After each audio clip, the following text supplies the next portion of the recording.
Good evening, good afternoon. Welcome back to our channel. How's everyone doing?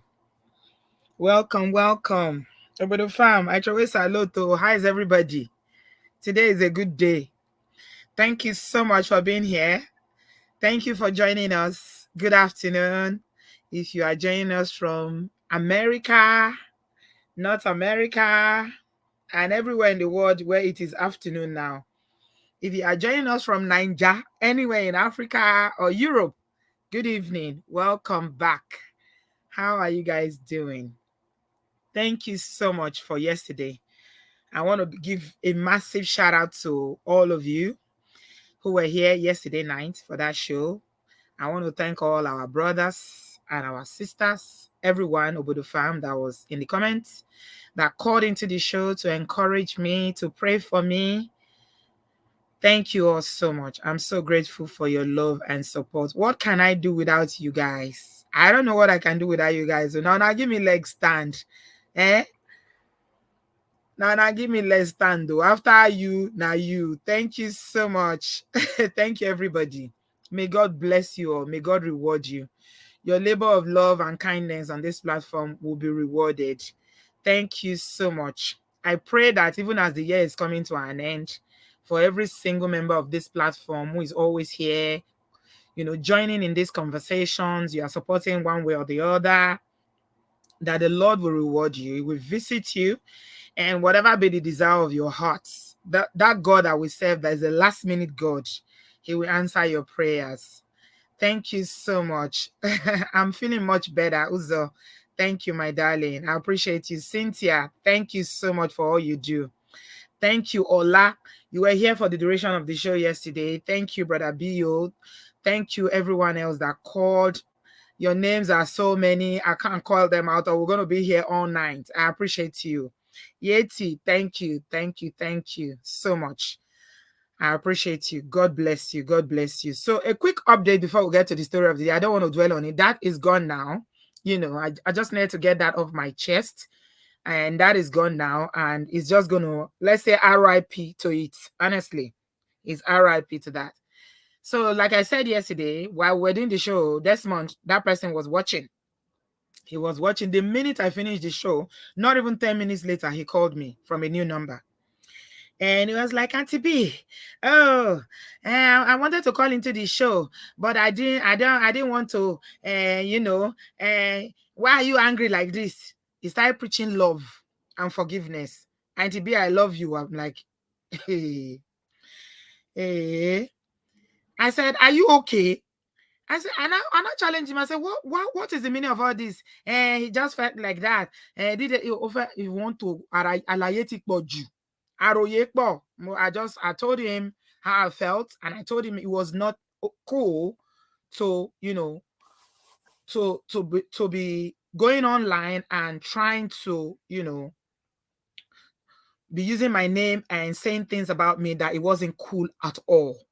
And I'm not happy about it. Oh, Auntie B, Shebi, you are a mother. You are the mother of all of us. I say, you know your mother. I know the number of children that I have. Hey, Joe.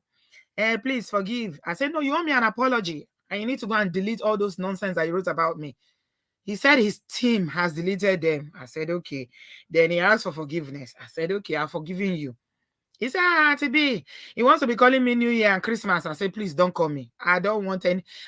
He was even expecting me to invite him back to the show to come and preach. And me, I blocked him. And I say, to come and preach. She church. Are we a church? Is it not church that you go and preach? Is this place a church? Hey. Anyway, that is all done now. He apologized. He said his team is going to go around social media and delete all the posts that he's sorry and everything. It wants me and you, Obodufam, to invite him back. So I told him we are not a church. This is not where he wants to do his ministry. Anyway, that chapter is closed. Thank you, D. Yeah. Thank you, D. I really appreciate you, D. You are all of you are amazing. Thank you. So that chapter is closed. And I'm just going to rest it there. I'm glad that he realized that what he did is wrong.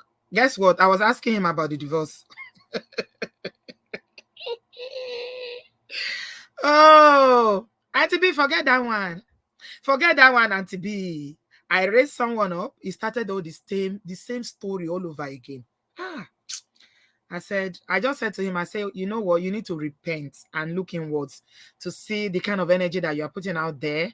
If you claim to be a Christian, the first people that were called Christian because of, their behavior. As a Christian, if your behavior does not reflect your faith or what you process, then you are not a Christian. It's not by saying I'm a Christian or I'm a deacon, I'm a bishop or whatever, giving yourself titles. It's about, your character, your behavior. So anyway, that chapter is closed. Now I told him not to call me. I'm not interested. I'm not bringing any preacher. I've never brought any preacher to my platform. I don't intend to. It's not a church. It's not a denomination. It's not a religious organization. So Kosisiwaju should go and find churches where he will preach. This is not a church. Anyway, so we rested it there. I just shut it down. We wanted to start talking. I just shut it down quickly and I said, okay, I've forgiven you, but go and ask God for forgiveness and repent. Those were my last words to him. I said, you need to repent because as you are going on now, I don't wish you bad, but at some point you want to start life off all over again. If you carry on with this attitude into a relationship, you're still going to have problems. Be honest. That's one thing that women always ask for. Honesty. Even as we are talking, you're still saying my team. You have a team? You say, yes. You know how many phones I have? Is it only me that will carry the phones? Oh my God. Okay, so even Jesus couldn't save the whole world, so let's leave it. Let's just leave it there. Let's get on to the show for today because we are not here for that today. We are here for Riri. We are here for Riri today. Yes, so hopefully his team. Please, guys, help me check if his team has done the work. He said he sent out his team to go and to delete the post wherever he put them. He was sorry, he didn't mean it. I said, okay, please don't do that anymore. It's not good to be defaming people's character. So we are here to talk about this beautiful couple, Rita Dominic. She's Nollywood sweetheart. Who doesn't know Rita Dominic? If you don't know Rita Dominic, that means you are not an African, or you don't even watch Nollywood movie, or you don't belong to the internet, the social media world. You are not there. So if you are just joining us, thank you very much for tonight. Thank you for yesterday. I do appreciate every single one of you. Give us a thumbs up as you come on. God bless you for everything you did yesterday. So tonight's show, we're going to be talking about struggle love. And I did say yesterday that last week was the first time I heard that term, struggle love. I don't know what it means. I've never heard it. Apparently, when I was looking it up, it's something that become famous in the past 10 years now. That word has become, a lingua in the dating, relationship, marriage scene. I didn't even know that there's something called struggle love. So I've been looking into it to find out what does struggle love mean. So first of all, let's talk about Rita. So I said that Rita escapes struggle love because what the ladies were saying in the last show, where some ladies were saying that they cannot marry a man who doesn't have his own house, like buy a house and have a car. My understanding from that is that if you are secure as a woman financially, like you've got some things going for you, you don't want to go and marry somebody who is not on that level. Angela it's called endurance. It's called endurance in marriage and relationship. Okay, people don't want to endure anymore. Okay, Ada is say is struggling love, struggling together forever together. Okay, let me just say this. You said the millennials need to give me all these dating gist. I need to hear them. Honestly, you guys call in and share. Honestly, I want to hear it. I really want to hear what these stories are because I think I am out of touch with what modern day dating is all about. Rita got married last weekend. She did her church wedding. They did their traditional marriage a while ago. In Nigeria. So the church wedding was held here in the UK, and it was a very beautiful ceremony.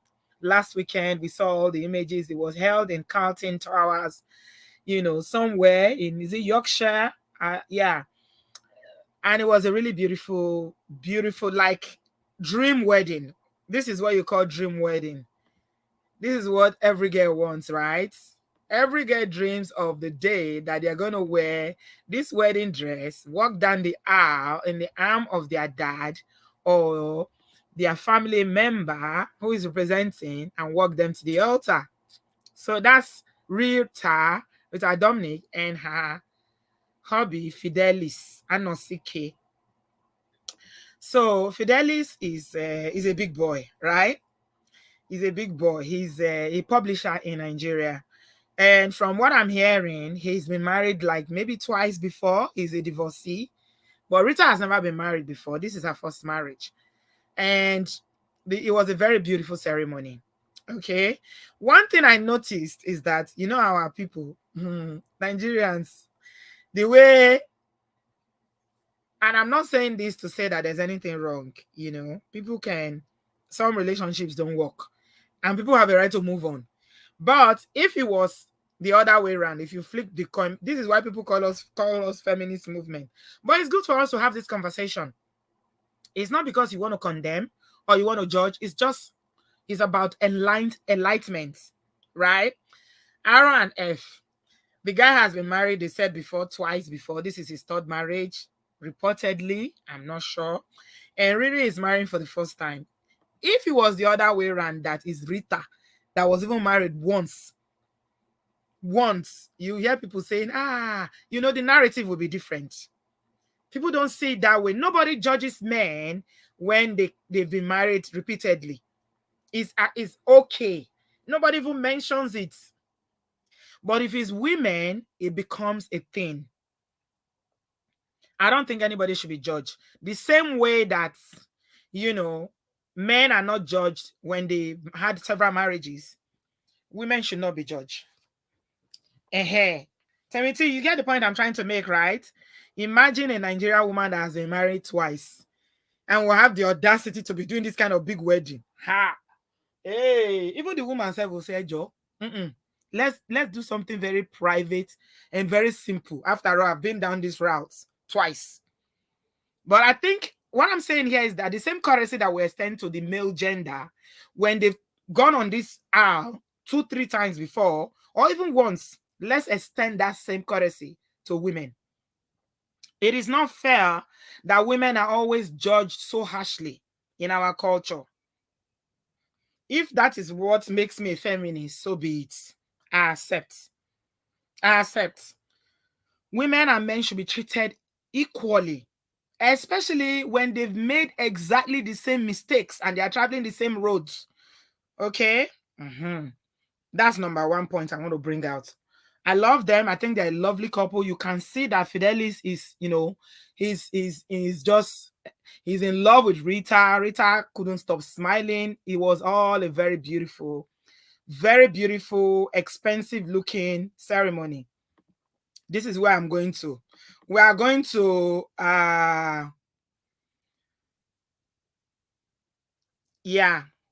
we are going to somewhere. We are going to talk about struggle love. So you can tell by having this wedding at this beautiful getaway, Carlton Towers, all the way from Nigeria, that this is not struggle love. This is not struggle love. I think this is what you millennials were talking about that day. You don't want struggle love. Can you see this? Can you see these images? Just look at that. Beautiful. Rita is she looks stunning, beautiful bride. She's always been a very beautiful lady anyway. So I'm not even surprised. So they had this ceremony in this, it's one of these, what they call them. It's like a home. They have all these big mansions all over the country where you can rent to have your events. So that's what this place is. They usually have accommodation. They have a hall for the ceremony. Like you can see, they even have something that looks like a church. Just look at those fireworks.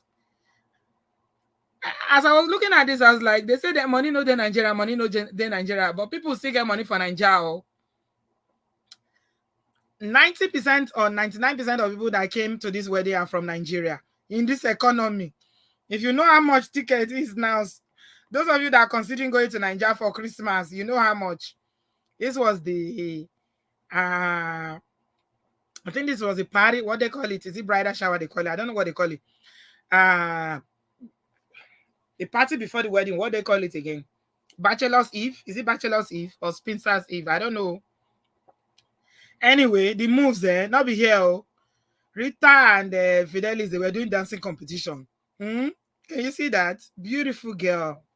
Her yellow and I follow combo. Oh yo yo. Now this one I call tomato juice. That's Choma. I didn't even know she was friends with Choma. The only person I knew she was friendly with, that's, you know, they've always hung out together in Nigeria, is Kate. Kate Henshaw. I didn't know that she was so close to Choma Oputa. I'm just seeing for the first time that they are close. So these are the bridal. This is the bridal tray. Very beautiful ladies, all matured ladies. I saw some posts where some people had problems with her handing over the bouquet to her friend, the chief bridesmaid. They were all in white. If you notice, the wedding was black and white. All the guests were wearing black. I think the theme color for the wedding was black and white. It was a very beautiful ceremony. Very, very intimate, elegant, and very classy. It's what you would expect from Rita Dominic. But of course, for you to pull out something like this, to pull off something like this, you need a lot of ego. You need a lot of money. These weddings are not cheap. They are not cheap. Everybody that was there came from Nigeria, and you know how much ticket is now with this aviation, fuel increase and everything. So this was some serious money that was spent here. Her wedding gown was made by a designer in Dubai. Everything was done by designers. So I'm sure they paid some money for even the guest accommodation. Usually when you want to do something destination, some people will pay, but it's not everybody that can pay for their flight and tickets. So some people will offer to pay for accommodation for them, but the guests that can pay for their own accommodation will pay. But it was a beautiful ceremony. So where we are going to is that it's a very beautiful party, and we wish them all the happiness in the world, lots of children, and may the Lord bless their marriage. So Rita waited. At some point, I'm sure she would have been thinking, is this ever going to happen? She's 47 years old, right? That's 3 years from 50. But it happened. Yeah, Timothy, you spent thousands of pounds for your mom's ticket, right? Yeah, ticket is really expensive now. Traveling now is not cheap. It's not cheap at all. If you want to go to Africa, you're going to cough out a lot of money.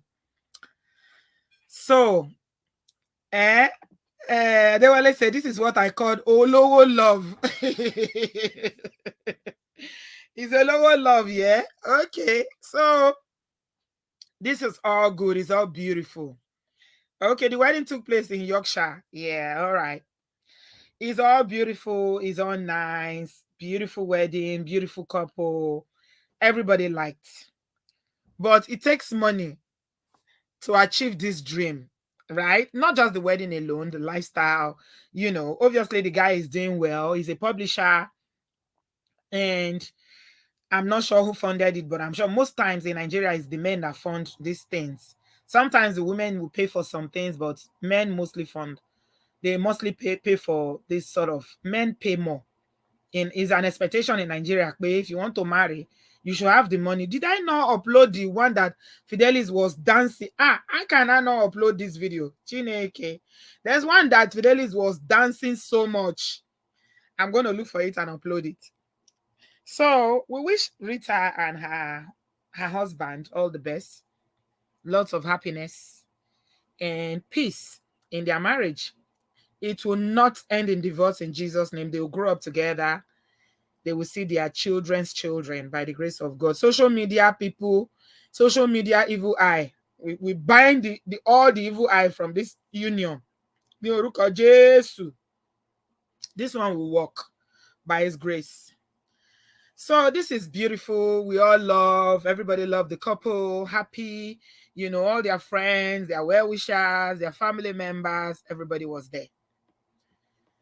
So we are talking about struggle love, and bearing in mind that it's not all men, especially young men, that can afford, even something remotely close to this. We're not even talking about, destination wedding.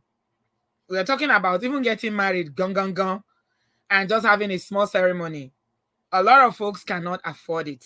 So back in the day, people used to get married. People used to get married quite early. So you're expected to get married. So people marry much earlier.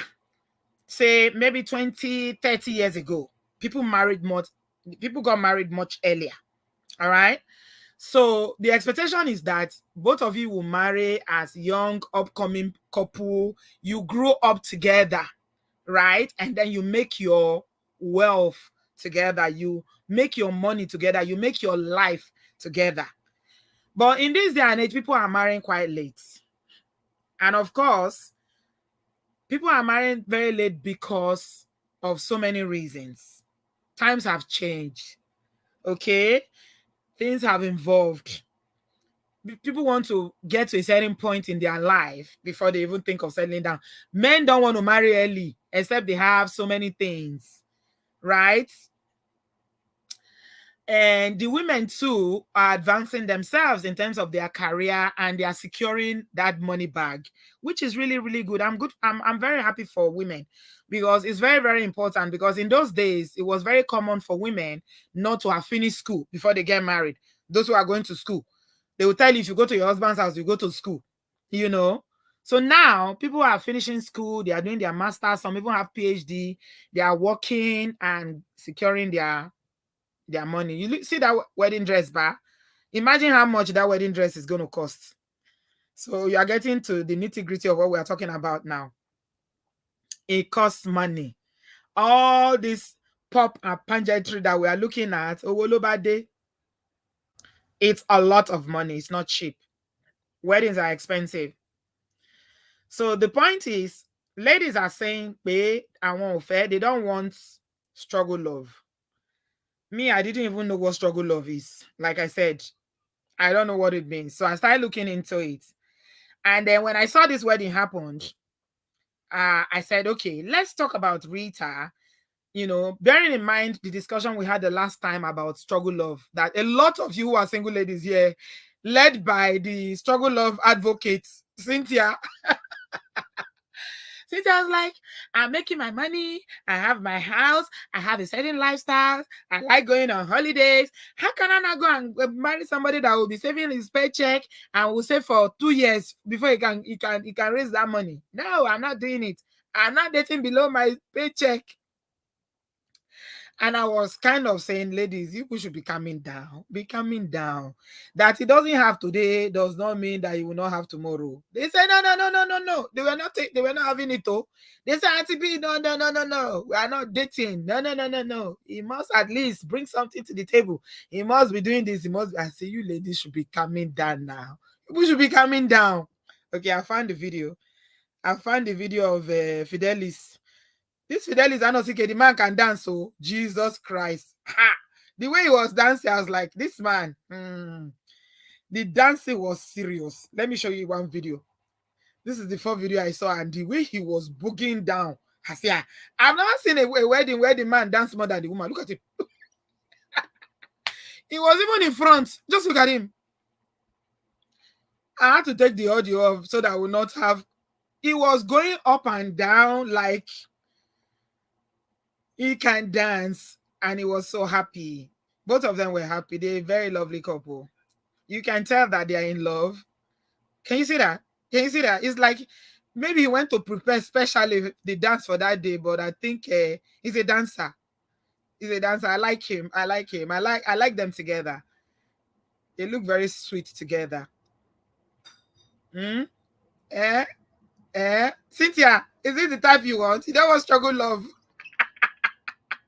Cynthia, your own is going to be bigger than this. We are going to go to. Oh my God. Anyway, so this is the bridal tree. as I looking into struggle love, this is not struggle love, right? So let me give you a little bit of what I understand is struggle love. And then you guys will come and we'll have a conversation about it. I still don't understand it fully, but I think I'm beginning to understand this small now. So the first thing I found was that they said that struggle love is, it refers to a one-sided relationship whereby most often when one partner is the one who has his or her life together. So it's only one partner that has a job. They are the ones that have the apartment. They are the ones that have, income coming in, and they have a lot going on for them. And if we are looking at it from the ladies' perspective, because it's most ladies that are saying they don't want struggle love. I don't know if men are saying it though. Are men saying they don't want struggle love too? I don't know. Yeah, ladies, are you hearing men? Are men using this language? Because I think for African men especially, they've always taken on that responsibility of being providing, especially for Nigerian men. Nigerian men are providers. I mean, I'm talking about the ones in Nigeria because I'm hearing now obodooyinbo ones that some of them are not, they are shifting from that role now. But in Nigeria back in the day, men are providers. This is their love language. This is what they understand. Gift giving and providing for the family, bringing money home for bread. Yeah. So I don't know if men are speaking the same language of struggle love, that they don't want women that are struggling, but I'm looking at it from a female perspective, whereby the woman is saying, I've got my apartment, I've got a good job, I can travel, I can live a certain standard of life. I don't want you if you don't have a job and you are not accomplished. At least if you don't have this milestone in place, or you are actively working towards that, and I can see that it's going to happen soon, then I'm not interested. I don't want to help him out. That is my understanding so far of what this struggle love means. Correct me if I am. Correct me if I'm wrong. This is what I think my understanding of it so far. This is what it means. Women, modern day women are saying no. Endure. It's going to come. We are not doing that endurance anymore. We are not doing struggle love anymore. So I have this video that I saw. I'm going to play just a little bit of it, because I think the ladies were discussing it, and it makes a lot of sense what they were saying, right? So let me just play a little bit of this video so that you can see the discussion, because apparently it's a real thing now. Struggle love is a real thing. The women are not smiling. All these young ladies, nobody today hot. They are not smiling. They are like, I don't want. Okay, let's listen to this, girls. Love. So she's saying that it's about dating guys who, they give them the rush. Like, they'll give women the rush, but they are like literally bringing nothing, no good. Like nothing. You got nothing to offer apart from maybe your body. Okay, so this other lady is going to explain it just a little bit more, because I find this video really enlightening. It really educated me a little bit more about what struggle love means. So let's listen to what this Lani has to say. This is from Girl Chat Votes, and so I think you get the picture. So when I listened to that whole show, it was very interesting. I'll link it underneath this video so you go and watch. It's really quite interesting, that conversation. It gave me a little bit more context about what this, struggle love is all about. So were they right in their definition of what struggle love is? Okay. Class said that in America, men don't like struggle love either. Okay. So women are saying, no more.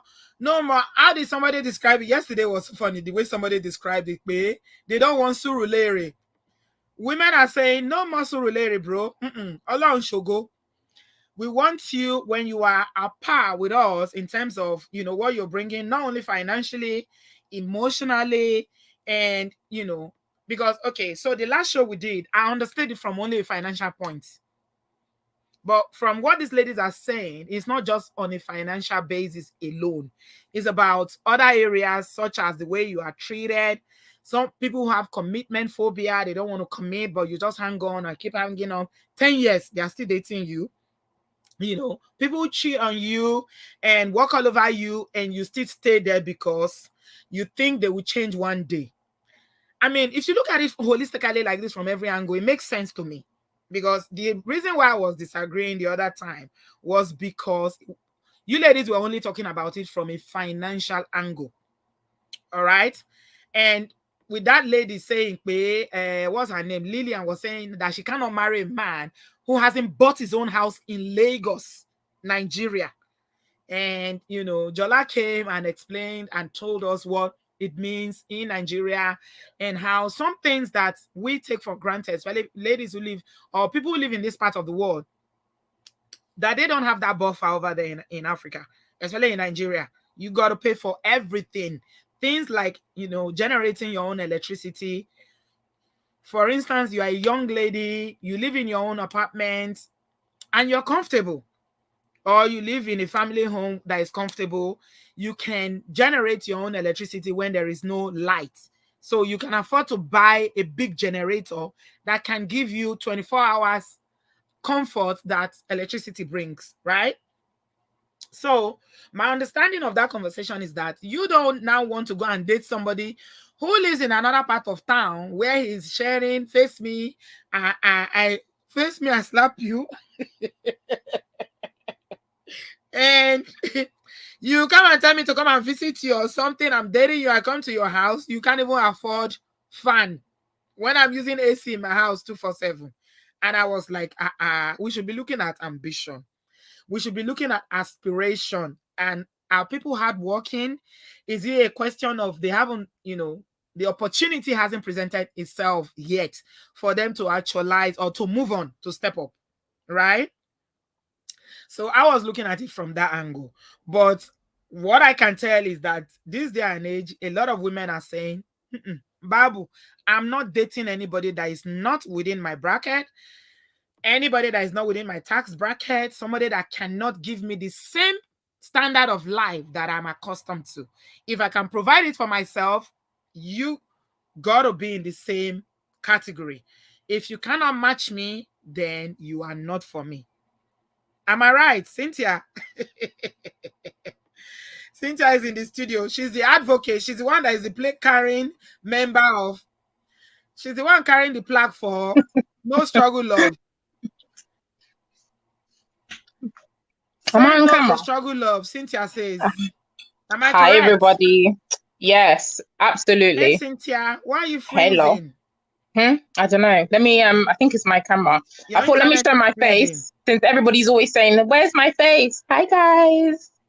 All right. Your Can internet you hear is me? freezing, sweetie. Check it Is it properly. freezing? Okay, can it move? Yes. Okay. Can you hear me? Uzo, you've never experienced it, so you're sitting. You're sitting this one out. Okay, Cynthia, is your internet good now? I'm sharing my Can you link. Ladies, can you I hear want me? people to share their experience with me. If you've had struggle love, you feel like you struggled in love, and there's a reason why you don't want to do it anymore. I like to hear a brief story. I want, because stories, real stories, will put all these things in context. Because most times when women are talking about finances in relationship and marriage, seems like, oh, you're a gold digger, right? But when people have dated, you know, people who were not, they've dated men who are not financially buoyant, right? Some ladies have said it didn't end well. It ended in tears. Mm? So, what do you think about this? Are we to say that, you know, building together, even if the person is not there financially, yet that we cannot wait and help one another? You know, is this struggle of all about finances alone, or are we looking at ambition? Are we saying he must be rich? Because I was watching that video that you sent to me, Cynthia, and Pastor K was explaining it, and he was saying, when Toke was saying, oh, he must be rich, and he was literally saying to her, what I'm hearing you say, he must be rich. What if instead of saying the man has to be rich, why don't you say, I would like us to have a comfortable life? I would want us to live in comfort. I'm used to comfort. Now I want comfort. Instead of saying he must be rich. How many men or how many Fidelis do we have out there? That is the question I'm having, because I brought this Fidelis Anosike's and Rita's story for us to look at, because unfortunately there are not many men, and it's not every woman that wants to marry a man that's been divorced twice or even once. Some women will never marry a man that's been married before. That's just their value. Like, I've never been married before. I want a man who is starting afresh, no baggage, no ex-wife, no children from previous relationship, just me and you. Boy meets girl, we get married, we start a family. So I think it comes down to what is important to people. Yeah, Cynthia, are you okay now? I'm back. I'm back. Yeah, Can you hear me? I can't hear you. How come? Uh-oh. Can you hear me now? Can you hear me now? Uh-oh. What's going on with Cynthia's internet today? Is it mine? Tiffany, welcome. Hello, thank Okay. you. So it's not me then. Cynthia, is you. Okay. Fix your internet. Is it Hello, me? Tiffany. Where are you joining us from? And what do I you have am to say? joining from the US of A. Have you ever experienced struggle love? Auntie B, I came close enough to experiencing it, but then I said to myself this wasn't going to work. But I even went as far as to have a conversation with my father. Right. Tell us a little bit about it. What happened? What made it a struggle love?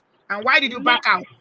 Everything about it seemed like struggle initially. Granted, I thank God is someone who came from what you would coin somebody who grew up with a silver spoon. So I had an opportunity to experience certain pleasures from a young child. So initially, right away in my mind, I knew exactly what I want for my life from a very young age. And Yes. with women, the emotions get in play, and things start going wayward in our minds when it comes to the whole topic of love. Yes. So in my very early, I didn't date throughout high school because I was born and raised in the U.S., but to Nigerian parents, very, very strict Yoruba mom and dad.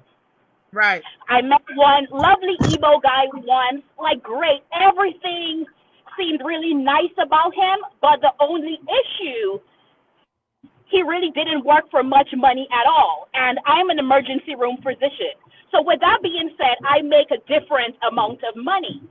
My mom and dad are both. Was it working, but it wasn't earning enough? Is that what you mean? Or was it lazy? To me, he was not lazy, but I think probably in a month, he probably brought in about 30,000 naira. Naira?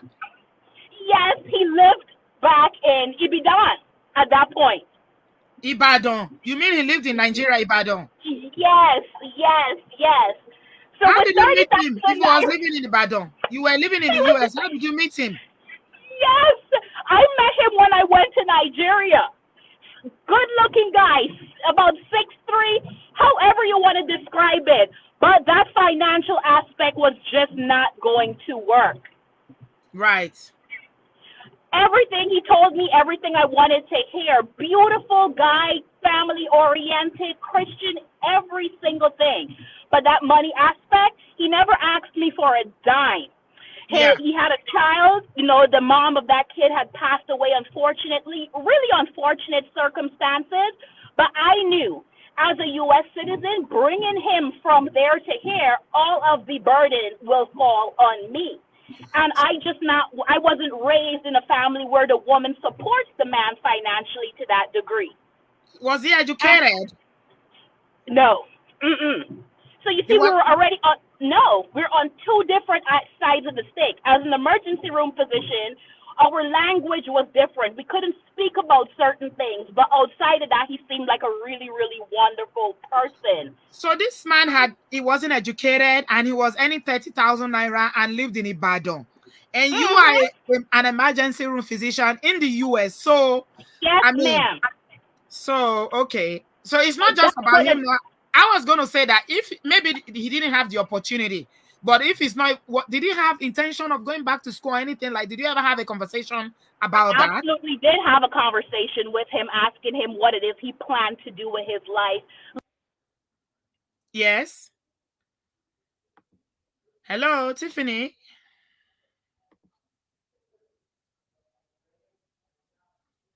I'm not hearing Tiffany again. Is it my internet? I hope this internet is not trying to mess with me today. Guys, can you hear Tiffany? I'm not hearing Tiffany again. I want to hear. Oh God, I need to finish that story. All the way in Ibidi. Is it Ibidi Ibadan? They even called Ibadan. I don't know. Okay, I wanted to read this statement by this comment by Dr. Miriam. Dr. Miriam said, I got married right after medical school. It was a struggle of, and I was happy to build with him.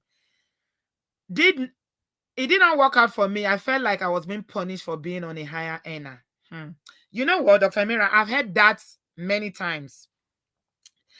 Tiffany, please come back with that Ibidin story. I need to finish hearing the Ibidin story. You haven't finished that story. Come and tell me how you jam somebody in Ibidin, and you thought that it may have been a good idea. So this idea of feeling like you're being punished for any more is something I've heard over time. Some men cannot they cannot cope with a woman being the provider or the higher earner in the family. They cannot cope with it. It takes a really secured man, an ambitious man who knows that, okay, even if you are earning more than me now, babe, cool down. I am on a journey. I'm going somewhere. In another 5 years, I will tell you, babe, keep your paycheck. I will be the provider in this family. Unfortunately, it's not all men that are there. Not all men are so secured. You need a very secured person who is clear in their purpose. They know what they are doing. They have a plan. Their plan has another backup plan. That backup plan has another. If you see, guys, I say it here on this platform all the time. If you see a man that is going somewhere, you don't need anybody to tell you. They are so focused and they are clear in their dreams or where they want to be. They will give you a 5-year plan, a 10-year plan. That plan will have another backup plan. And they are not just giving you plan, no. They are telling you how they will execute it, how they will get there. Unfortunately, a lot of men are not there. And if a man is not secure like that and you are earning more, it becomes a problem. Anything you do, oh, you are proud because you earn more. Oh, is it because it's you that earn more? Or is it because you are a doctor? So that insecurity will finish that relationship. So I'm so sorry it happened to you, Dr. Emiren. But you know what? At least you got your child. Thank God for that. And I pray that you will still find someone who will value you. And this time around, don't do struggle love. Look for a fellow doctor like you. Okay, so Tiffany didn't finish the story, but she got off. Let's move on. She was telling us that she dodged it, that the man even met her husband, her father, but it didn't work. I think that one would have been a mistake too. Because another thing about meeting people in Africa is that you never know. You never know. People's true intention. You live in America, you are a physician, you are visiting Nigeria, you see this fine man. Some will work out, most won't, unfortunately. So it's only the Holy Spirit that reveals people to us. Jumi, you are next. I want people who have stories of struggle love. Please come and tell us why. All you assertive women are saying, no more. I ain't doing this anymore. Oh yeah. Auntie B, Hello, sweetheart. Welcome. how are you? I'm good, thank you. It's good to hear your voice. Thank Okay. you. Thank you, All darling. right. So, struggle love. I think somebody was asking, let's define this struggle love. I think struggle love is not just finances. I Okay. think struggle love can be spiritual, it can be physical. There's so many examples in terms of, struggle love. I don't Right. think we should just define it as finances. Right. Um, I wouldn't say I started off. I don't even know if I should say I started off a struggle of, but I grew up here. My husband grew up in Nigeria, and Right. he came when he was already, matured.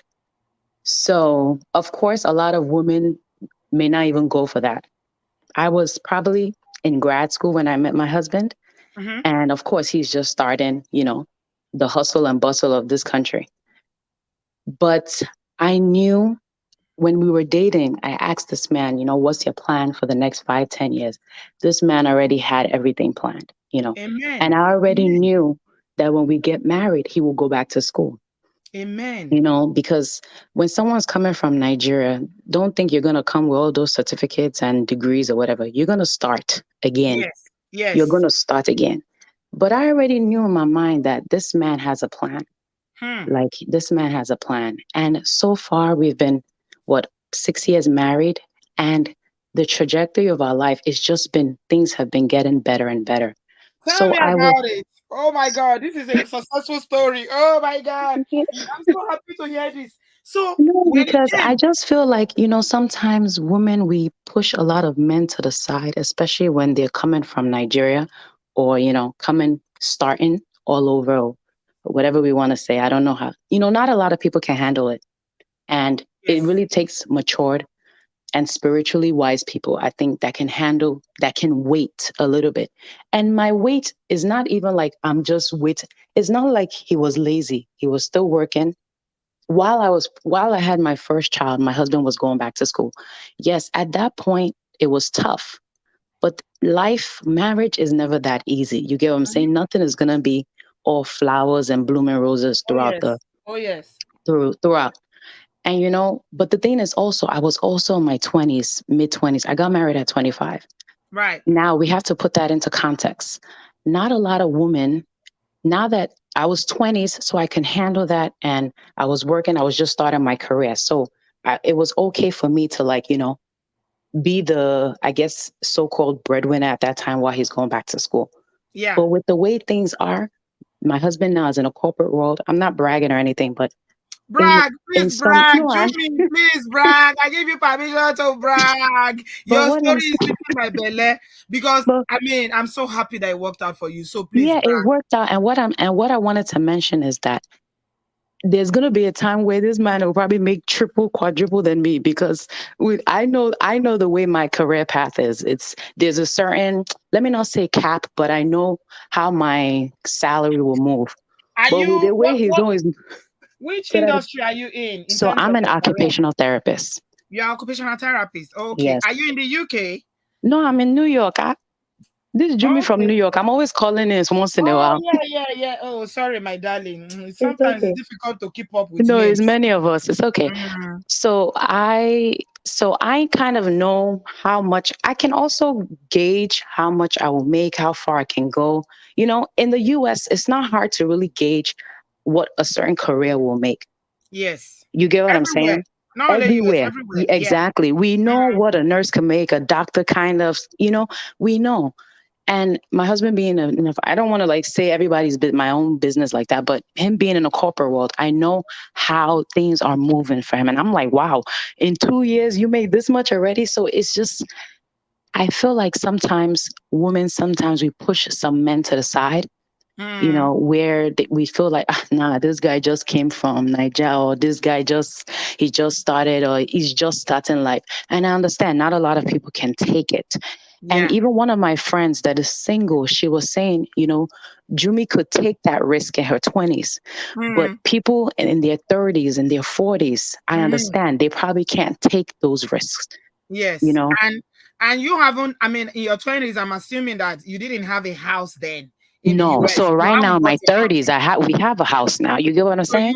you bought a house together now. Yes, So together. Lizzie is saying a lot of Nigerian men they have too much ego and they can't take it if their women make more money than them. Obviously, it's not all, but a lot. So I are you and I yeah. and I So do agree with that. But thank God for the kind of man I married that's mm, secured. And he knew, of course, I'm gonna start making more. Like, I'm just getting out of grad school when we were dating. I was just about to finish grad school. And I tell you, he went back to school when I had my firstborn. So right, of course, there's gonna be a time where I'm making more. But I know that is just even whether I make more or not, as long as we're paying our bills, right? I don't think, some men are not secure where they feel like their wife, they want to always make more than their wife. What happens if you lose your job? right. God forbid. There's so Mhm. many situations where the woman may make more. I feel like as long as the mortgage or rent is being paid, food is on the table, why are we going back and forth and competing who's making more or whatever? But Is he responsible? Is he handling his duties in the house? You get what I'm saying? The bills in the house. I feel Mm-hmm. like that's so key. Is he loving you?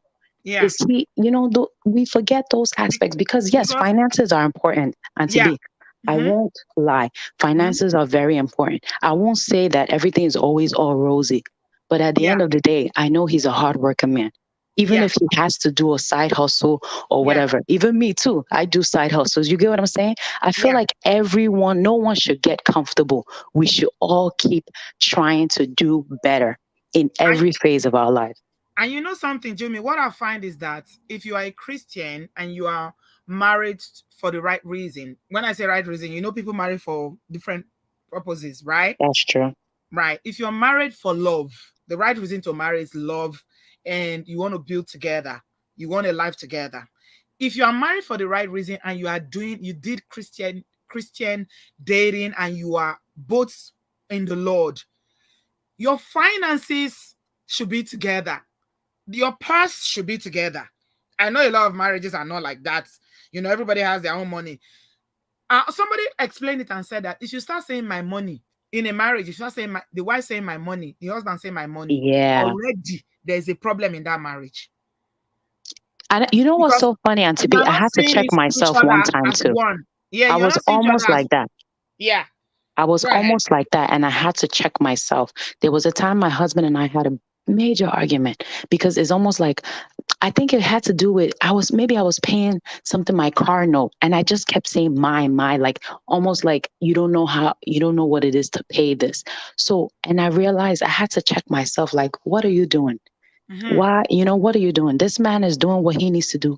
I'm doing what I need to do. We don't need to talk about my money. We're bringing, yes, everyone has their separate account, but we also have a joint account. Mm-hmm. At the end of the day, when I feel like I need money, I will ask my husband. When he feels like he needs money, he will ask me, or we'll both ask permission. Should I go into the joint accounts to get money out? You get what I'm saying? Like, at the end of the day, if we're coming together as a marriage, whether you Mm-hmm. make more or whether I make more, it's It's still our coming to the same. money. It's still It's coming to supposed the to be same our hands. money. Our money. Because the whole premise of the marriage in the first place, if it's done correctly, is two becoming one. So if Exactly. you are one, your money should be one, right? Right. I told a story last week when I said that I met this couple. The man and the woman is late now. The man is almost 90 years old, and they've always shared every. The man was like, he's never had anything separate from his wife. There's nothing like mine, and these are not Christians or Igbo people. It Yeah. was like there's nothing like mine or hers. It's our everything we have is together.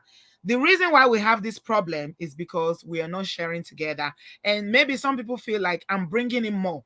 And it's also not fair on the person that is bringing in more if the other party is lazy and not willing to work on themselves.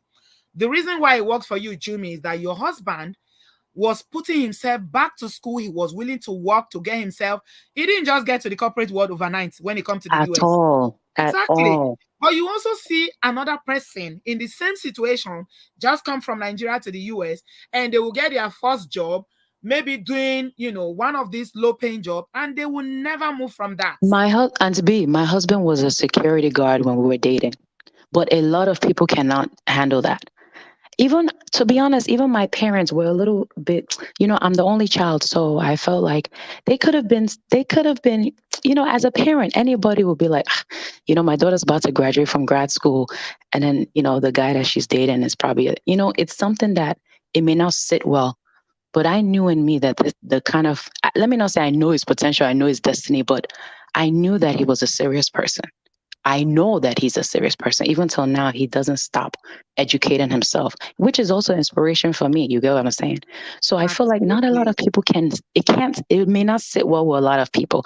And that's why I said the age is sometimes important, and the maturity of mind, the emotional intelligence, the wisdom that you may have as an individual. Not everybody can really stomach it. You get what I'm saying? Mhm. So it takes you. And the thing is, the man that you're probably dating, they have to also tell you their plan. You never stop planning. Even in my early 30s now, we have to figure out, by the time I'm 40, where do I see myself? Hmm. My husband actually keeps a note of goals, which I feel like I really how do I say it? Credit him the way he plans out his life in terms of he writes down his goals and things like that, which is something I wish I aspired to do. But me, I'm just putting everything in my head. But for him, You have to it's write it almost down. me. No, you have to Yeah, write it down. he That's a writes lesson it. for everybody. All your goals needs to be written down. And if you are somebody that is organized, start by now you are making plans of what you want to do next year. And this is Yeah, for both men and women. I hope you already have your plans for next year. Because the thing I find why people struggle is that they don't plan. You don't make plans. You sit down now and I say, oh, I want to do this next year. I want to do. Have you started planning for it? Do you have a strategy how you are going to do those things that you want to do next year? This is the time for you to plan for what you want to do. Let's say in October next year. yeah. You need to plan.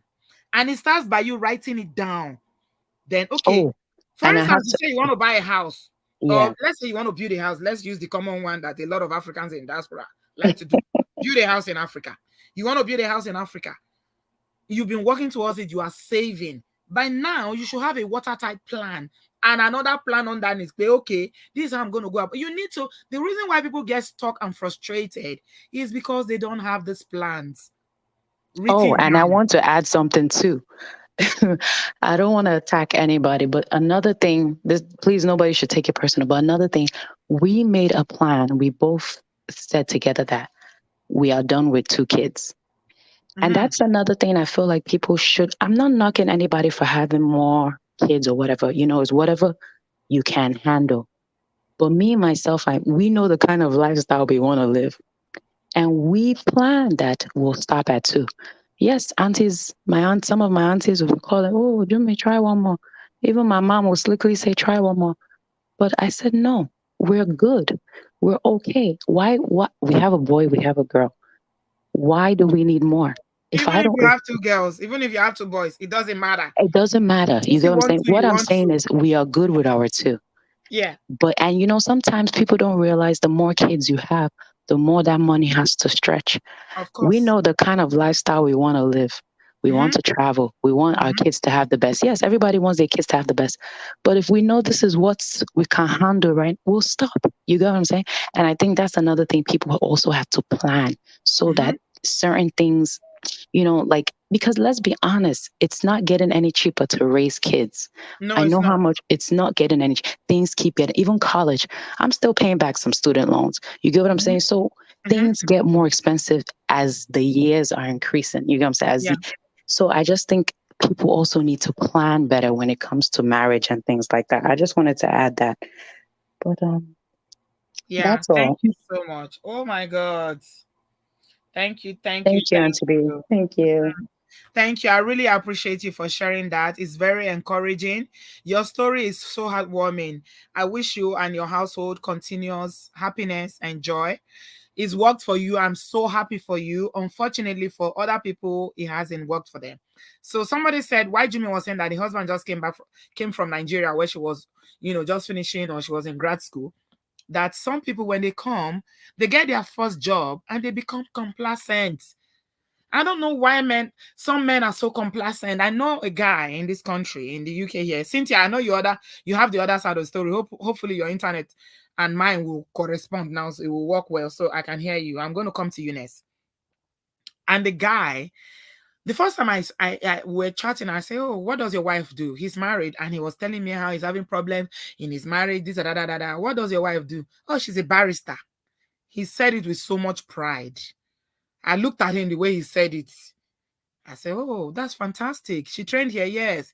Oh, she's doing well." I said it. And I looked at him, "What are you doing to improve your own lot? Because you keep complaining. Every time you'll be complaining, oh, he needs to make money, he needs to make money. What are you doing? You've been stuck in a job where you know that this is not the best that you can do. You are doing, you're saying with pride that your wife is a barrister. And the job you are doing is a support work. There's nothing wrong with being a support worker. Some people make a career out of it. It depends on what you want in life. Some people are not ambitious, and that's all right. It depends on you. But you can't be a man. You are complaining and you are complaining and complaining and complaining. Your wife is a barrister. She's earning so much more than you. And you say you want to match her. You want to, be this provider. and you don't want to do anything about it. I keep telling him, you need to go back to school. You've come to this country all these years. You didn't educate yourself. You have with your Nigeria degree or whatever. You came from Nigeria. For you to be able to get to the next level, you need to go back to school. He doesn't want to. What is he looking for? Shortcuts. Do you know any opportunity every day? Do you know where there's... Are they looking? I'm just looking at him and laughing. You're not ready. And you wonder why you're having problems in your marriage. Because like Pastor Kingsley said, women are not supposed to be providers. And that's why, Jumi has the spirit of God. She was able to contain it when she was tired saying, my. Women are not meant to be provider. If a woman is providing for you, in most cases, not all women, but men have been providers for generations because that is your role as a man. You are the leader of the home. You are the head of the family. So you must provide. Even if your wife is going to provide, let it be temporarily. Don't let it be a lifelong thing. You will just sit back and relax. It doesn't work most times. It doesn't. Okay. Cynthia, unmute yourself. You are in the studio now. Let's see if we can hear you. Auntie B, can you hear me now? Hey, at last. Welcome. I hope you're not Evening, tired. Aboda fam. Welcome. Okay, so Auntie B, I'm tired, but we're still here. We move. We move, my darling. Can you hear me okay? I'm not echoing. No, you're fine. Okay, perfect. So my contribution is, okay, so for me, too often people, I think our community encourage Black women to accept struggle love. And even though to me, I believe it's honorable to help someone that you love, your partner, I do feel like a lot of the time, being in these types of relationships, it drags us down because ultimately, Black women, we deserve healthy, loving, reciprocal relationships. But a lot of people think, oh, you need to be right or pie and accept dysfunctional relationships. And that's what we've kind of been taught through generations to accept from being together in a relationship. Right. Go ahead. I'm hearing myself echoing back. I don't know why. No, I can hear you. Go ahead. Don't worry. Okay, hold on. Uh-oh. Cynthia, now you've gone. Uh-oh. It's like this, your internet doesn't want you to be great today. I'm a ring call. Okay, let me go to Adewale while you are trying to figure it out. She's gone off the studio completely now. I can't see her again. Adewale, how are you? I'm fine, Auntie B. Can you hear me? Yes, I can. Welcome. Yeah. How's your day? My day has been okay. Thank you. That's nice.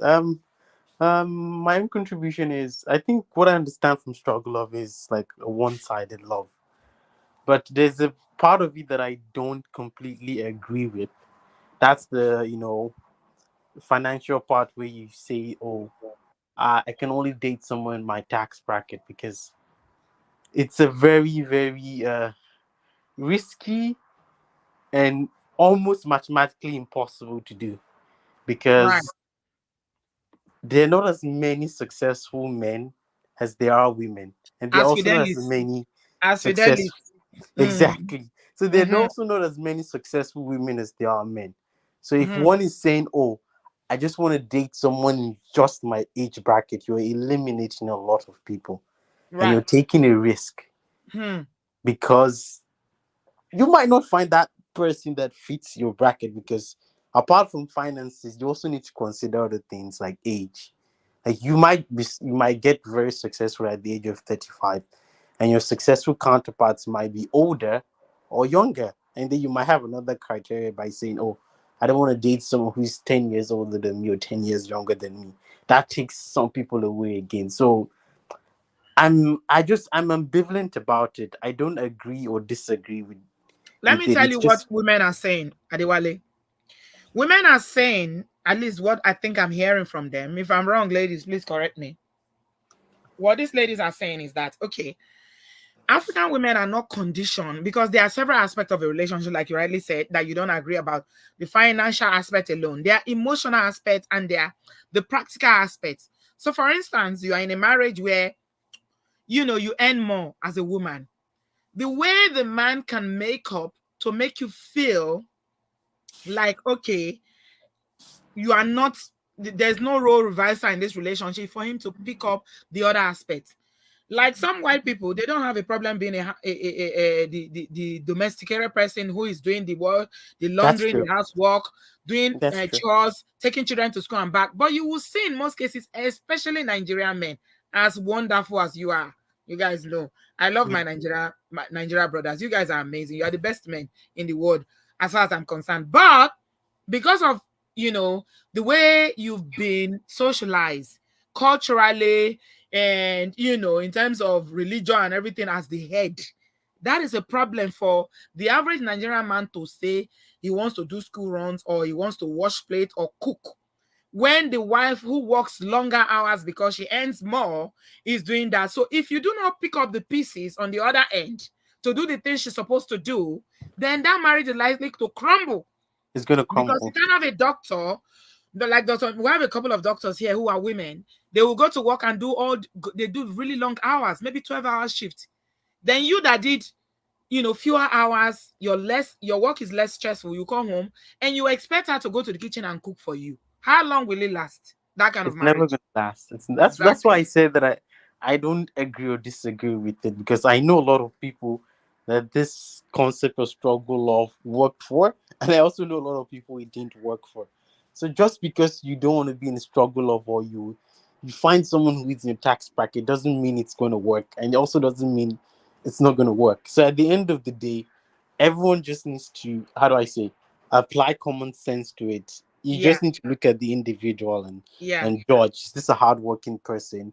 Mm-hmm. Okay, if I'm gonna struggle with this person in quotes, how long Mm-hmm. do I want to do it? Yeah. Like maybe after 2-3 years, like has he improved? What has he done so far? Is he Yeah. on a trajectory? If it's not working, you just end it immediately. You don't have to do it for like 10 and 20 years like some of our women do. That Yeah. doesn't make any sense. So it's just everyone just needs to look at the individual and like Yeah. think about the person critically. You can't Yeah. just say, "Oh, it has to be my tax broker," or "It doesn't have to Yeah. be my." Just look at the person individually. You look at the That's person holistically. You can't be broke. holistically, exactly, Look, bro, I'm exactly. telling you, brothers, if you are broke, please don't be proud.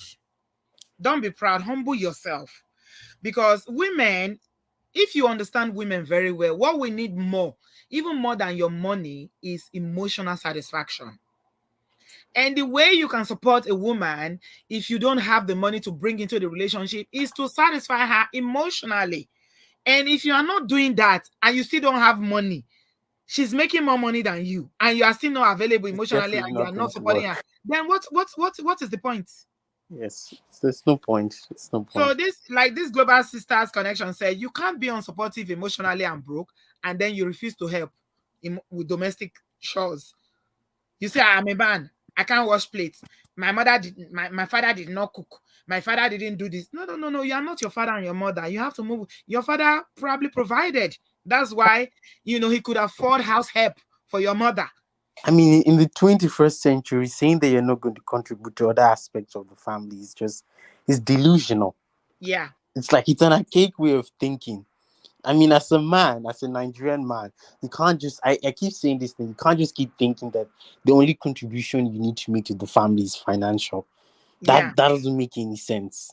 It doesn't yeah, make any sense. And if you're thinking that way, your marriage or relationship, at the end, even if you have money or you're as rich as Anosike, it's eventually going to end. yeah. It's eventually going to Absolutely. end. So Yeah. that's all I want to say, Anthony. Thank you Thank for you so having me. much. Thank you for bringing out your, a male perspective. It's always lovely to have, a brother like you. Adewale for president. We appreciate you, bro. We love you very much. Tamara is breaking the tables. Tamara say if you are broke, don't date Egbami. Ah, I said it. I thank you, Tamara, why you Tamara. being like this now? Thank you, Tamara. Everybody deserves love, oh, whether they are broke or not. What you should say is date within your circle. Cynthia, are you back? I'm back. Oh my gosh. Okay. The struggle of supporters don't want me to speak, but I'll speak. What's happening? Your internet is usually good. What's going on I know, today? I know. I think I was using a different device. Okay, Anyways, it's like you can hear me now, yeah? Mm-hmm. Okay, perfect. So what I was going to Yes, say carry is on. obviously one of the callers called in and had her like fairy tale kind of a really good example of kind of struggle love. So I'll give everybody the other side of the table. I think I shared with you kind of the other day my own personal experience.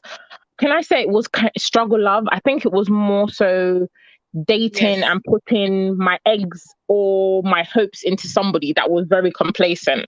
And at the time, I didn't realize the complacency would be a problem in the relationship. So, in a way, it was kind of struggle love. So, anyways, I was with my ex in total 10 years. We dated for 5 and then we were engaged the other 5 Okay, years. tell us what happened. Okay. So we met when I was in my 20s. He was still kind of doing odd jobs. He just moved here from Ghana. This is no offense to anybody Ghanaian. So, guys, please relax in the comments. I love everybody the same, okay? So he came over. He was kind of not really sure what he wanted to do. So when we got together, I was already working and I had my own place. I had my daughter. And I wasn't really sure that me and him was going to match because already it was kind of a mismatch in terms of he doesn't have kids. I wasn't really keen on that, but he really wanted to date me and everything was fine. So we started dating. And I always knew that I told him, if you're going to date me, you need to change the job that you're doing. I think you need to be looking for something a bit more substantial. Okay. So he said he wants to go back to university. He wants to get a second degree. He didn't like the course that his parents forced him into. So I looked around, and at the time I was already working in HR. So my field is I work in HR. So I told him, I said, as a mature student, you need to go back to university, get a degree that when you come out of that, when you complete the course, you're going to go immediately into a job. You're not going to be competing with other kids that are 20, 21. You're all competing for the same job. You're already in your late 20s. So he went back to uni, did a particular type of job, a very good job within kind of the housing sector. He went into quantity surveying and moved into that industry. He came out of uni, got a good job, and all this time he used to tell me, "Oh, when I get a good job, I want us to get married. I want to do this. I want to do that." So all this time, I've been kind of propping him up financially, and I was happy to do so because obviously, I can see that this is my forever person, and he's told me I'm also his forever person. So we Mm-hmm. continued like that. And when he graduated, immediately he got like an amazing job with a really good company, started making good money. So now that's where the problem started. Immediately he started making Yeah. money. All the promises, all the sweet nothings, all the pillow talks, all the dreams, all the hopes kind of started sliding down the pan. So he became comfortable being at a certain level whilst at the time I was financially at a certain level, which was below him, right? Yeah. But in the beginning, I was earning more and he was not earning as much. So I feel that looking back on the relationship, I feel like he wanted me to be at that level because it gave him some kind of validation within the relationship or even just within himself. Okay. So he proposed eventually. We got engaged. Everything was moving along nicely. Then we ended up having our son together. And that's where the relationship just became stagnant. He didn't put any more effort in. He didn't talk about getting married anymore. He didn't want to move the relationship forward. All the things that I wanted us to do together, I was saying, okay, look, you've been in this job for this amount of time. Think about doing this. Like, I think you need to move. You need to get this type of job so that we can buy a house. Everything that we was doing, he was against it. So I don't know what that was. If that was just maybe we Mm-hmm. were not going to be together or whatever, but ultimately the relationship ended after 10 years. And for me, I see it as a waste in terms of I saw certain things which now looking back in my 30s, I can say I should have walked away from the beginning. Do you understand? But I was so invested, and that's where the struggle, the kind of Yeah. acceptance and the validate, like people validate that and say, "Oh, you've been with him for 5 years. Come on, you should see it to the end. You've already put in so much effort. See it to the end. When he gets to this level, he'll pull you along." But I feel like as Black women, we need to stop doing that because we're selling ourselves short. We're selling ourselves dreams, as I like to say, because ultimately that man is able to waste your time for 10 years. He can pick up, move along with somebody else and marry that person in 6 months.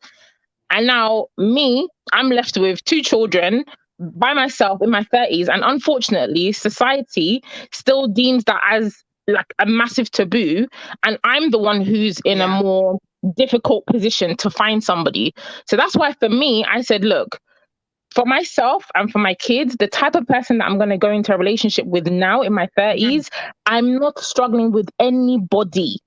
If you don't have your finances Yeah. together, you're not emotionally stable, you don't know your left from your right in terms of where you want to move, whether that's in your career, in your kind of relationship status, we don't need to be dating.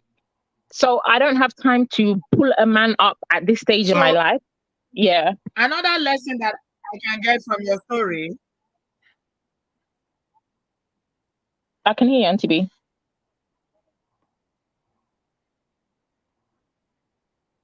Ah, Auntie B, I think you've gone off. So Cynthia, apart Yeah. from the fact that you struggled with him, he didn't have anything, you waited for him, he went to university while you were paying all the bills and all that. What I can Mm-hmm, gather from your mm-hmm. story is that why are you even with someone for 10 years and they didn't marry you? Why? That's a lesson that we need to take away from there. You shouldn't It's even be, if actually he cannot marry you within 10 years, when is he absolutely, going to marry you? absolutely, absolutely. And this is the 10 problem whole because years. the problem is you feel that you've invested all this time. I've spent my entire 20s with this man. I'm now in my 30s. I'm undesirable. Nobody's going to want me. I've got 2 kids. Who's going to want me with 2 kids? This is the negative kind of things. It's not even my family that was saying this. It's not my family. It's the community. It's just how Yes. society will look at you and put all these Yes. negative things into your mind. So even though it's not your family, my family didn't say that. My mom is the type of person that she gives you free reign. She's like, look, this cohabitating and living together, she's not for it. From the beginning, she said no. But Mhm. sometimes when Mhm. you're stubborn, you think, oh, mom, it's because of this, he doesn't have this job yet, he needs to be making this kind of money. But at the end of the day, it just comes down to, if a man is not ready, he will not be ready today, he will not be ready tomorrow. And it's for you as the woman who the time is ticking for to decide that, you know what, I deserve better, I can get better, and I want more for myself, and I need to move. And that's what I did. And then, can I say, on the positive side, as soon as I came out of that, Absolutely. as soon as I Absolutely. came, Auntie B, as soon as I stepped out of that relationship, in 2 months, I got a promotion. That promotion was double, it was triple my salary, right? This is how God works. Immediately, I left that relationship. I ended the Wow. relationship. In 2 months, I got a promotion that was triple my salary. Within six Wow. months, I was Wow. already on the trajectory to start owning my own property. Something that me and him had been planning to do. We've been saving and saving, and for some reason, it never works. I don't know why. Like, obviously, it must be God. It was a sign. It would never work. So many things would come in the way of us saving, us doing things together financially, and it will never work. The 10 years, we didn't do anything together. There's nothing substantial apart from our son, which is a blessing. There's nothing financially astute that we did together in that 10 years. Do you understand? So what So was for he doing me, with all the money he was making there in this big job that he has? I'm telling you, I wonder. I wonder. He took care of the home. Don't get me wrong. When he Hmm. started working, he took care of the I home, see where you're coming and from. yeah, he did. But in terms of Hmm. the relationship didn't move forward, and we Hmm. just became stagnant. He became very complacent. He was happy at where we were, and he didn't want more for the relationship. He didn't want more for us, but I wanted more, and I can't keep being the one that is the battery in your back. In the toy, you wind the toy and tell the person, "Oh, I want us to be here in 2 years. I want you to go for this promotion. Oh, I want us to move to this kind of area. I want us to buy this type of car." It's like, you as the man, you need to be thinking for us as well. I don't want to be thinking all the time.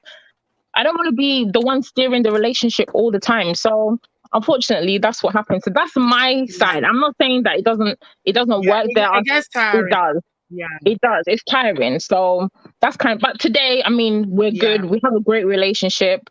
The relationship didn't work, but he handles his responsibility as father, and we're good friends. We've learned from it. And I just know the lessons I've picked is I'm not making that mistake again. So anybody I'm dating, we need to be on the same page financially, emotionally, and in terms of where the relationship is going, so that we can move in the right direction and not waste each other's time.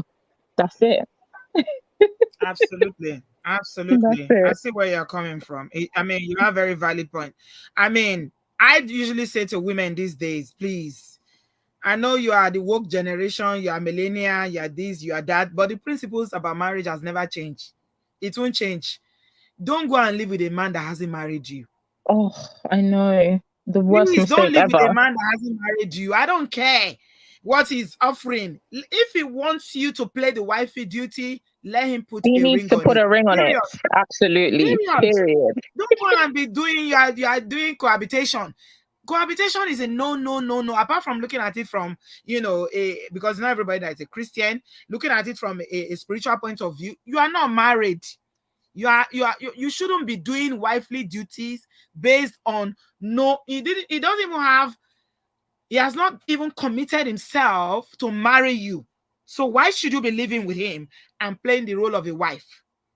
I've never Absolutely. ever believed in it. I don't think it's right. It works out for some people. You see, so they'll tell you some of you both people stay together 20 years, they were cohabiting.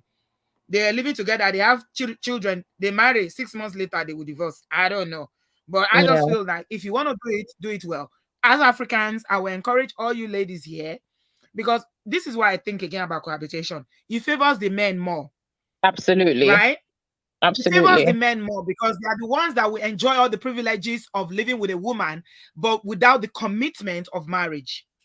Exactly. So you are Exactly. cooking, you are cleaning, you are sleeping with them, you are doing everything, you are having their babies. And if one thing that they should have done first You by can do. giving you a ring and wedding you, they haven't done it. So why should you put yourself in that position, women? Please, Yeah. free kerewa. You quickly, you begin partner. Hey Joe, me, I don't believe in it. No. No, I mean, Absolutely there's so not. much Yeah. encouragement for you. So now, today, I'm a soft life advocate. Soft life only. You need to treat me like an egg. I'm a queen. I can, whatever a man can do for me, I can do for myself already. So anyone that's coming into my life, you need to be doing what I can do or more. That is my standard, and nobody is going to tell me differently. Period. That's my Yeah, contribution. absolutely. You are right. I You try are to right. be. All right. Thank you so much, Cynthia. I know you are okay. You're all right because you've got a Yoruba, a Nigerian man now that is doing all that. And we know he should better put a ring on it too. He should put a ring in. In fact, I'm going to collect his number and tell him he shouldn't try. He shouldn't try anything. He should put a ring on it. We are coming to do wedding. There are so many weddings we are waiting to celebrate on this platform. Please, ladies, don't do wifely duty on girlfriend budgets. It doesn't pay you. 10 years of your life, you'll be living with them, they will move on. No. Don't do it. In my generation, in my time, you couldn't do it because the fear of your mother. If you try it, women still did it back then, but it never ends well for the woman. It doesn't end well for the woman. They will move on. You will be stuck with whatever the pieces of that relationship. If you made babies, you are the ones that will be raising those children by yourself. If you didn't make babies, they wasted 10 years of your life and without any commitment. Why should you do it? Don't move in with any man. I hear this is what is raining for Obodo now. They will say, come and live with me. And let's try. Don't do any test driving. La la la. Beyonce said it. If you want it, put a ring on it. If you don't put a ring on it, Ogbeni, no.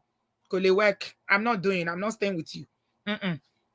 Monique, you are in a hurry. You say you're on a break and you need to get back to work. Okay. Unmute yourself and tell us where your contribution is. Cynthia, thank you so much for that contribution. We love you. I appreciate you so much. Don't worry. We'll do your wedding soon. It's Lagos. We are going to go and do your wedding. Don't worry. Thank you, my darling Monique. Welcome. What do you have to say? Okay, thank you, Auntie B. This topic is very important and kind of personal to me. I've been hearing about it and I'm going to contribute based on marriage, not even relationship, my kind of experience. First, I'll share an experience from someone very close I know, and then my own experience about struggle love. You know, Okay. like most of the callers have said, yes, it can, for the people that it has worked for, like the other caller said, there has to be a lot of maturity, spiritual commitment, and everything. Yes. And which is actually, you don't find a lot of guys or Nigerian men with that kind of quality, you know. That insecurity when a woman is doing better comes into play when you come to this we call it struggle of, you know, women saying that, oh, I want to marry someone that is in my tax bracket and all that. Okay, for the experience I wanted to share, the first one, I have a friend People are not I hearing know. you. Can you speak a bit louder? Okay, from a friend I Monique, know. can you speak a bit Can you hear louder? me? People are not hearing you. Mm. Can you hear me? Okay. Can you hear Mhm. me now? Yes, go So ahead. I know this friend of mine I know had did Your something voice like is kind that. of very faint. Oh, okay. I don't know why. Can you hear me now? Can you hear me now? Oh no, can't hear Yes. me. Okay, you're hearing me now. Okay. I know someone that Go had ahead done something. now. We can hear you, Okay. Monique. I know someone that had done something like that. So, you know, like I said, the man became complicit in Go a ahead. relationship. The Yes. line is breaking. Yeah, he became complicit in that relationship when they got married. She was earning higher, and the little he was making, he was not even contributing anything at all.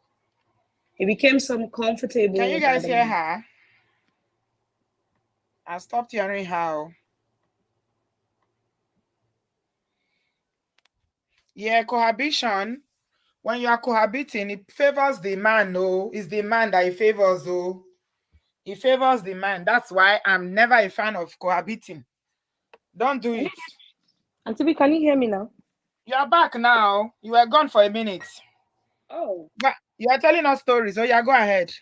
okay. So when she got married to this person, they were even both on the same level, both have their masters, everybody was okay. But she found a job before him, and then this guy, we had our plans, this is what we want to do, and everybody stated what they would do in the next few years of their marriage. But when she got the job and started picking up most of the bills at home, he became really relaxed. You know, he got this job, even the little he was earning from that job, he wasn't bringing anything to the house.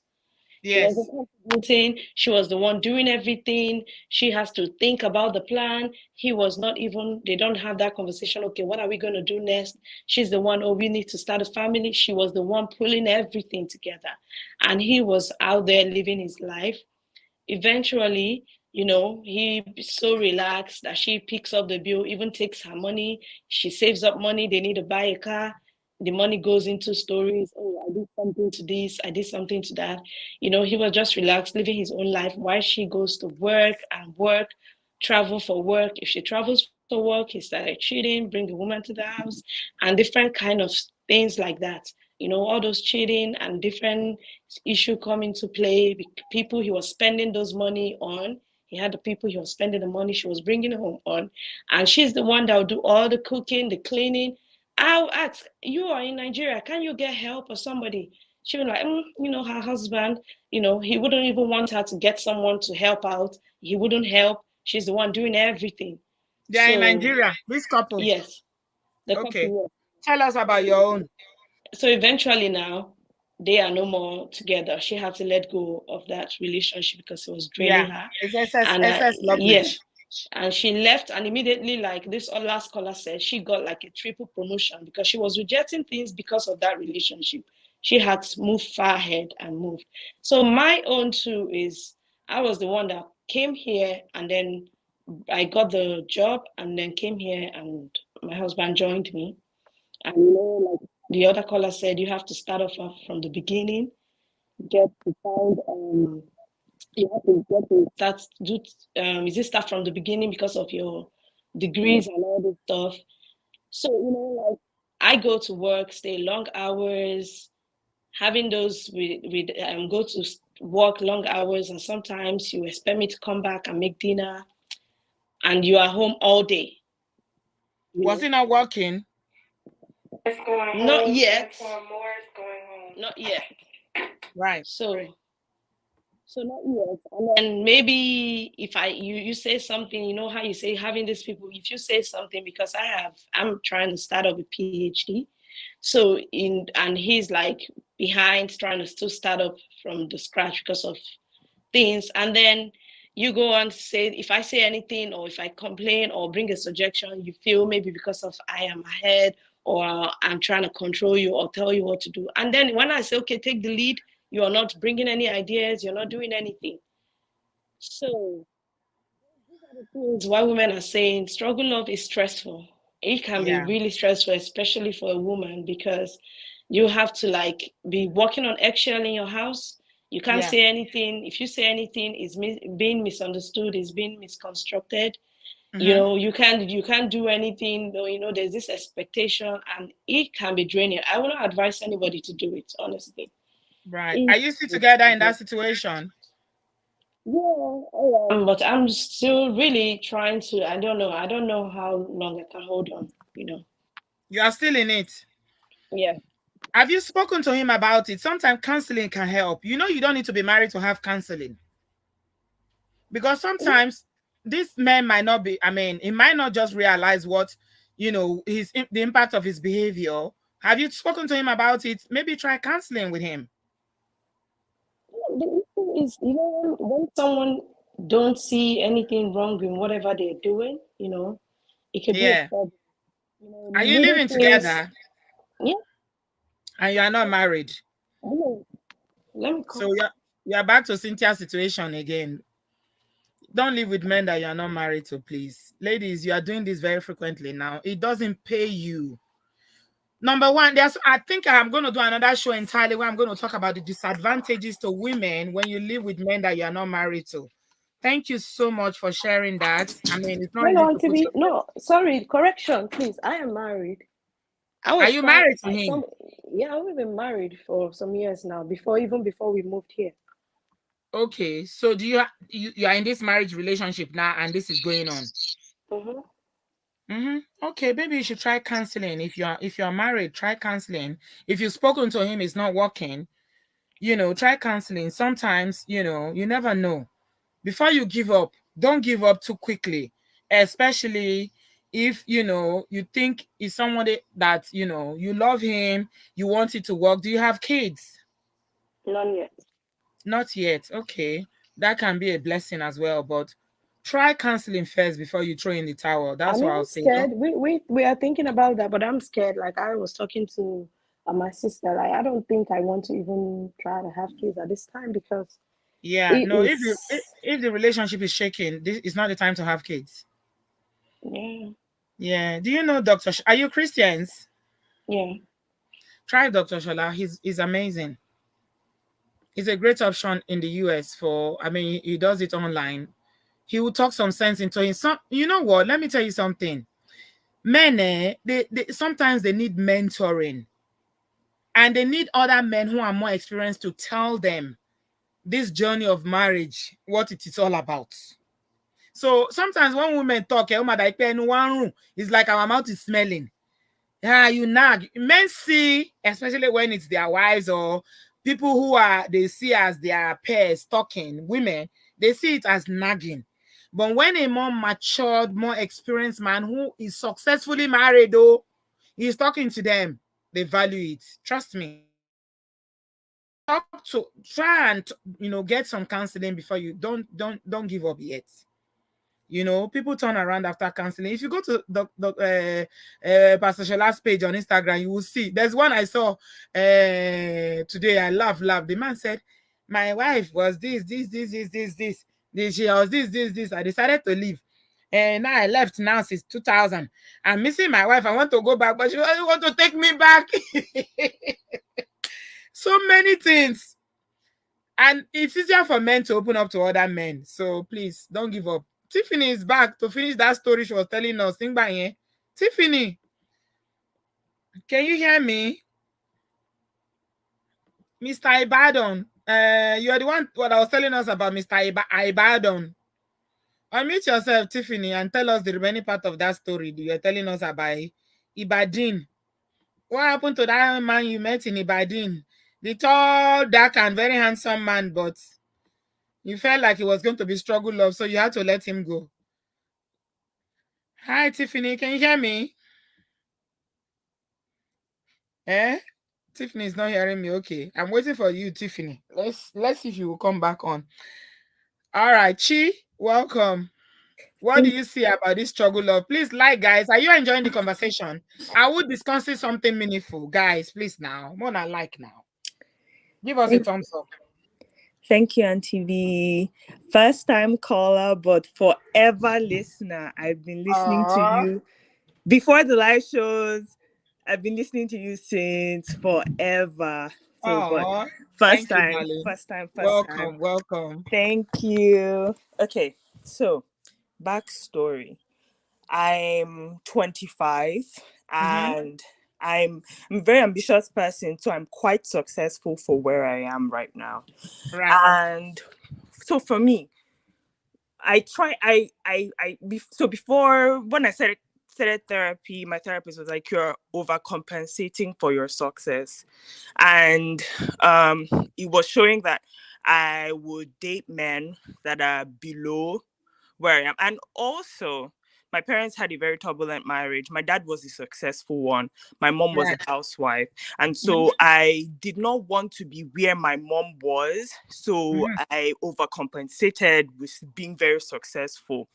And then it so the whole like childhood trauma baggage whatever was showing up that I wasn't also dating men on my standard. I was dating less successful men because in my head I had like a savior complex that, oh, I would help this man out, I would do this, and then he will respect me, and then he will not treat me the way my dad treated my mother. So backstory.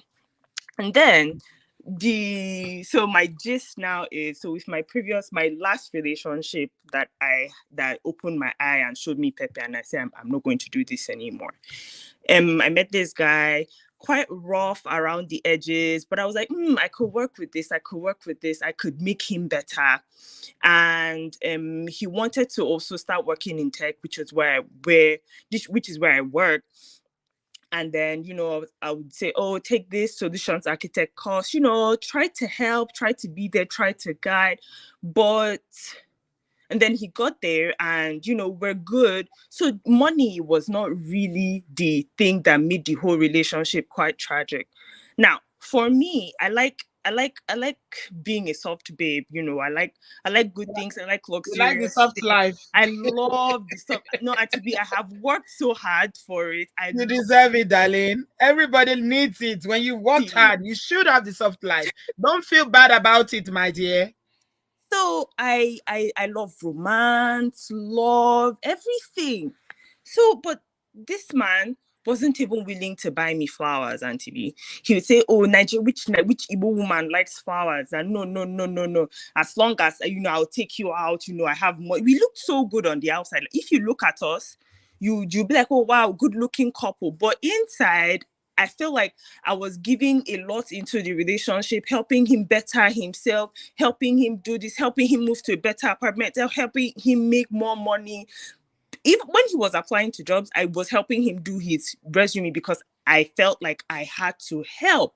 So I felt so depleted that the only thing I was gaining from this relationship was, oh, we look good together, I have a boyfriend, nothing more. He even the career was pathetic. Like it wasn't pouring into me, and that's where the struggle was, and he wasn't willing to do anything to make it better. And I saw that I kept giving and giving and giving. Did you And talk to him about how you felt? oh my gosh, Auntie, we would have conversations. This man would be wailing, shedding tears that, oh, that I Hey. have done so much for him. And then, that he doesn't want me to be sad. He wants me to be very happy, that he will work on it. Oh my gosh, he was going to start therapy. He was going to do that. That he has a lot of childhood trauma. He didn't grow up with his parents. He grew up in the East. So he doesn't know all of these things. And I would say, okay, oh, no problem. Mm-hmm. But then he wouldn't do any other thing. Like I have a after, problem with men that are quick to tears. oh my God, Auntie B, I had to Any learn. man that is I so quick had to be to shedding tears learn. is a form of manipulation. Auntie B, you are 1001% right. I had to Yes. learn. Initially, African men, especially Nigerian men with all their huge egos, don't cry like that. So I when they thought he start was crying, every small thing being they'll be crying. exactly. I agree with Whalers you. Association. I Mm. agree with you 1000%. I thought, he was being soft and, showing me his softer side. But when he did it the first time, no work. He would just do all of that. He wouldn't do any work. He wouldn't do anything. And then he would do it again and again and again and again. I had to give myself brain. And I said, you know what? If I stay here, I'm going to fade from my own eyes. I added a lot of weight because I was stress eating. I wasn't happy. My mom was like,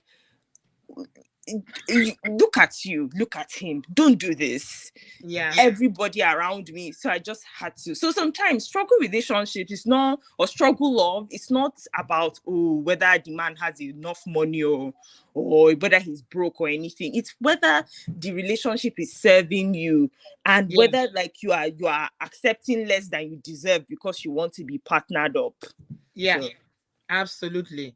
That is a very, very good summary of it. It's not about finances. It's all about whether is it serving you or you yeah. are just in it because you want to be partnered up. I love that word, partnered up. And So what did you do, Chi?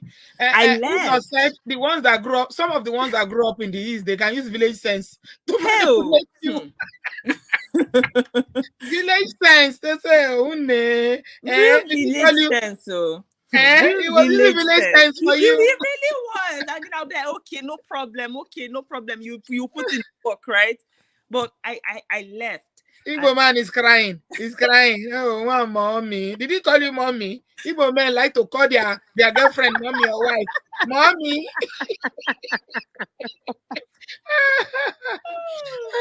He was but calling you mommy and crying. Meanwhile, the behavior didn't change. It's not the about behavior, and it's not about the apology or it having it. is really It's not. But about the is it behavior working to change continued. change? Mhm. Oh my So god. I talked to my mom, and because I thought that the reason I was about to leave was not valid. And then I Mm, talked to my mom. My mom was like, this man is pinching you, but he's the one that is crying. This man is sucking your blood, but he's the one that is weeping. You have to leave. If you don't, the most important thing is your peace and your joy. If the bad times are more than the good times, then there's really no good time, and you just have to go. He might not be a bad person, but he's not what is good for you. And after I had that conversation with my mom, I called him and I said, okay, well, thank you very much, this was good. And then I left. Was it easy to leave? Because he just kept calling, mm, coming to my mm, house, just a being very persistent, like he had mm. changed, or like it made me feel like I was giving away something good. But deep down in my heart, I knew that I wasn't. But him doing all of that made me doubt myself. But I had to, remind myself that I'm making the best decision for myself. And I took some time off dating, which I still am doing, just to find myself. I and absolutely love to, it. I love that. to and then I started Mm, therapy to deal with all my baggage from my childhood. And then something I keep doing, which I would like to encourage other young girls to do, is know what you want, and just it's hard, given like the way the dating scene is out right now. It's very, very nonsense. I'm mhm. Christian, so I believe that God has someone for me. I love Absolutely. love, I love romance. God knows. Psalm 23 says, the Lord is my shepherd, I have everything I need. So God Mhm. knows that I need that, so I already have it. I might not have it physically right now, but I have it in my future. It's somewhere there, so I'm willing to wait and just not accept less. So that's just that's like the spot we need to find to live healthy lives as single women. Mm. Well done, my darling. It's not easy, No, it's especially when not. you have one that is. It seems like okay, without you, I can't live. You are my life wire. But like you said, how is this relationship serving you? If you're already feeling so depleted, and you are in a relationship stage, imagine being in that marriage five, 10 years.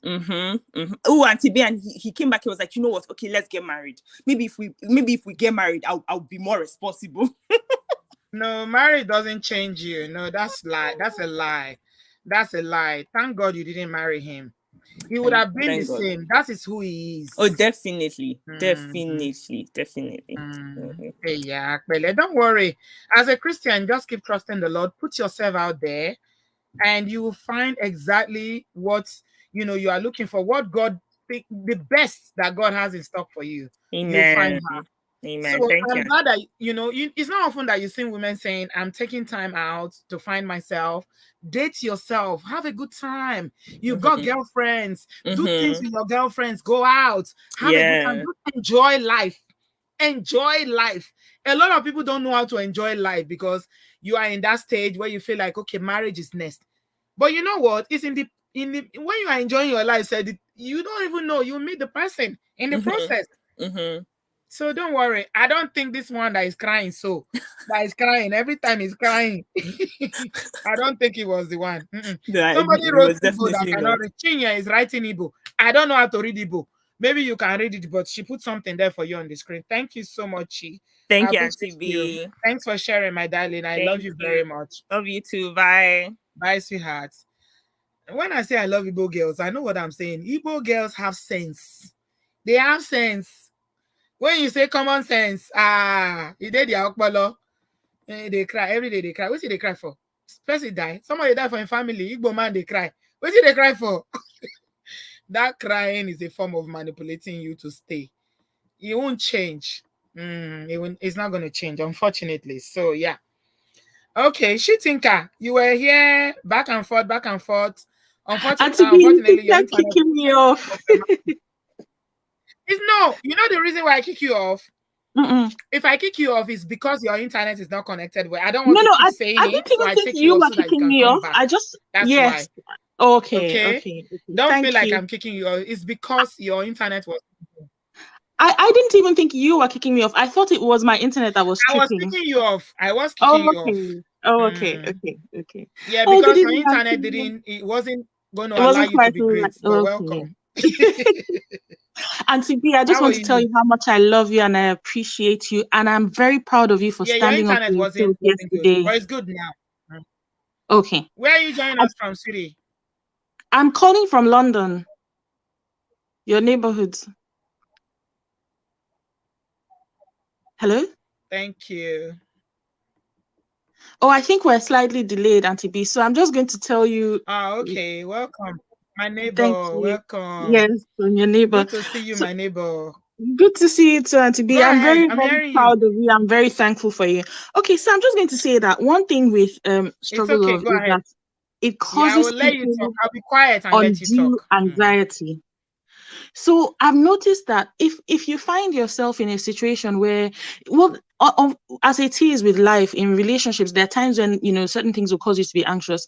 But if you're in a struggle of relationship, you will find that your blood pressure, your anxiety is just unnecessarily through the roof because you're trying to bring somebody along. It's like trying to force a horse. You've taken the horse to the water and you're trying to force Can it you to guys drink. hear her? That's what struggle love feels like. My internet is lagging. They say my internet is lagging. But Uh-oh. I don't I think know. there's a lag somewhere. And to be, let me come out in case you can hear me. Let me I'm come out hearing and you. Go come back ahead. in. No, go ahead now. No, go ahead. Oh, okay. So I was saying that with struggle love, one of the things that I've noticed is that you will find yourself in a very anxious situation, in an anxious state. So struggle love causes people to, it's like you're trying to force a horse to the water and still trying to force the horse to drink. And I find that with many women, a lot of us feel like, okay, this is the situation. You meet someone who likes you and you like the person, and then you now become more committed to the idea of the relationship than you are to evaluating the relationship or whether or not you should even be in that relationship. And that is where struggle love now happens. So for me personally, and one of the things I encourage people to do is in those early days, let it not be, don't commit too quickly. But when you commit properly. Don't commit too quickly. First of all, evaluate. And a lot of us don't bother evaluating. We just commit and then we now start trying to force the thing to work. The other thing I have to say is that patience has to have a limit. So once you're evaluating, you have to have the mindset, or we have to have the mindset of being willing to let something go. If we are not willing to let things go, we will continue to stick with something that's not working for us, something that's driving us to anxiety. because in matters of the heart, we're not using our heads. Because I'm finding that for some of us, it may not be even a financial thing. It may be that, okay, he has the wherewithal, he has the money, but he doesn't pay you any attention. Like you were saying, Auntie B, for women, we need emotional attention. We need that investment in our well-being that is not just financial. So again, it's not, struggle love is not just about money. I remember knowing someone who, he had enough. He had, he was comfortable, but he just was not emotionally present. At that, in those kinds of relationships, when they even give you a gift, it will start to irritate you. Even if gifts is your love language, it will start to irritate you at some point. So what I just want to say is that if you're going to struggle with somebody, because really and truly, in relationships, there's, patience is required. But if you're going to struggle, if you're going to be in a relationship and patience is required of you, patience should not be required of you in every area. If you're being patient about their financial situation, the way they're investing emotionally in the relationship should not force you to be patient. They should be 100% in. If you're going to be in a relationship where their finances are, they're growing, they're getting there, their spirituality should not be an issue for you to be struggling. So you can't be struggling all around. Like somebody said to somebody, you can't be broke and you can't be sick and angry, or sick and broke or something. Pick a struggle. We cannot struggle. Nobody should sit down and struggle with a man on every issue in life. And on any issue that you realize that you're willing to struggle, we have to make sure that he has a plan. And it goes without saying that this applies to us as women as well. We can't be expecting people to put up with every areas in our lives where we're not trying to add value to ourselves. As we're trying to add value to ourselves and trying to be partnered with people who are adding value to themselves, I think we just need to use wisdom. And like you said, if somebody is making effort, you will know, it will show. But we cannot ignore the evaluating part of the interaction, because if we come in 2 feet in, dive in head first, that's where you stay. Then something Steve Harvey said was that, okay, if you spend 5-10 years with somebody and he's been struggle love and people are saying just stick it out, he said, okay, the test for you is the last 10 years. If they were not good, are you willing to commit to another 10 years the exact same way that those 10 years were? Because it's not going to change. God forbid. There you go. Thank you so much, Shetenka. No I worries, appreciate you. Lovely talking to you as always. It's very lovely talking to you, my darling. God bless you. Thank you so much for being here and sharing your opinion with us. This thing, what I'm hearing from women, I wish men understood women more. Women are very, very easy. We are very, very easy. I know men, because you are from Mars and we are from Jupiter, wherever we are from. I don't know. But I wish you understood what women want is not so complex. It's not difficult. Women are not difficult. You just need to understand. That is why the men that understand women, it's so easy. Very, very easy.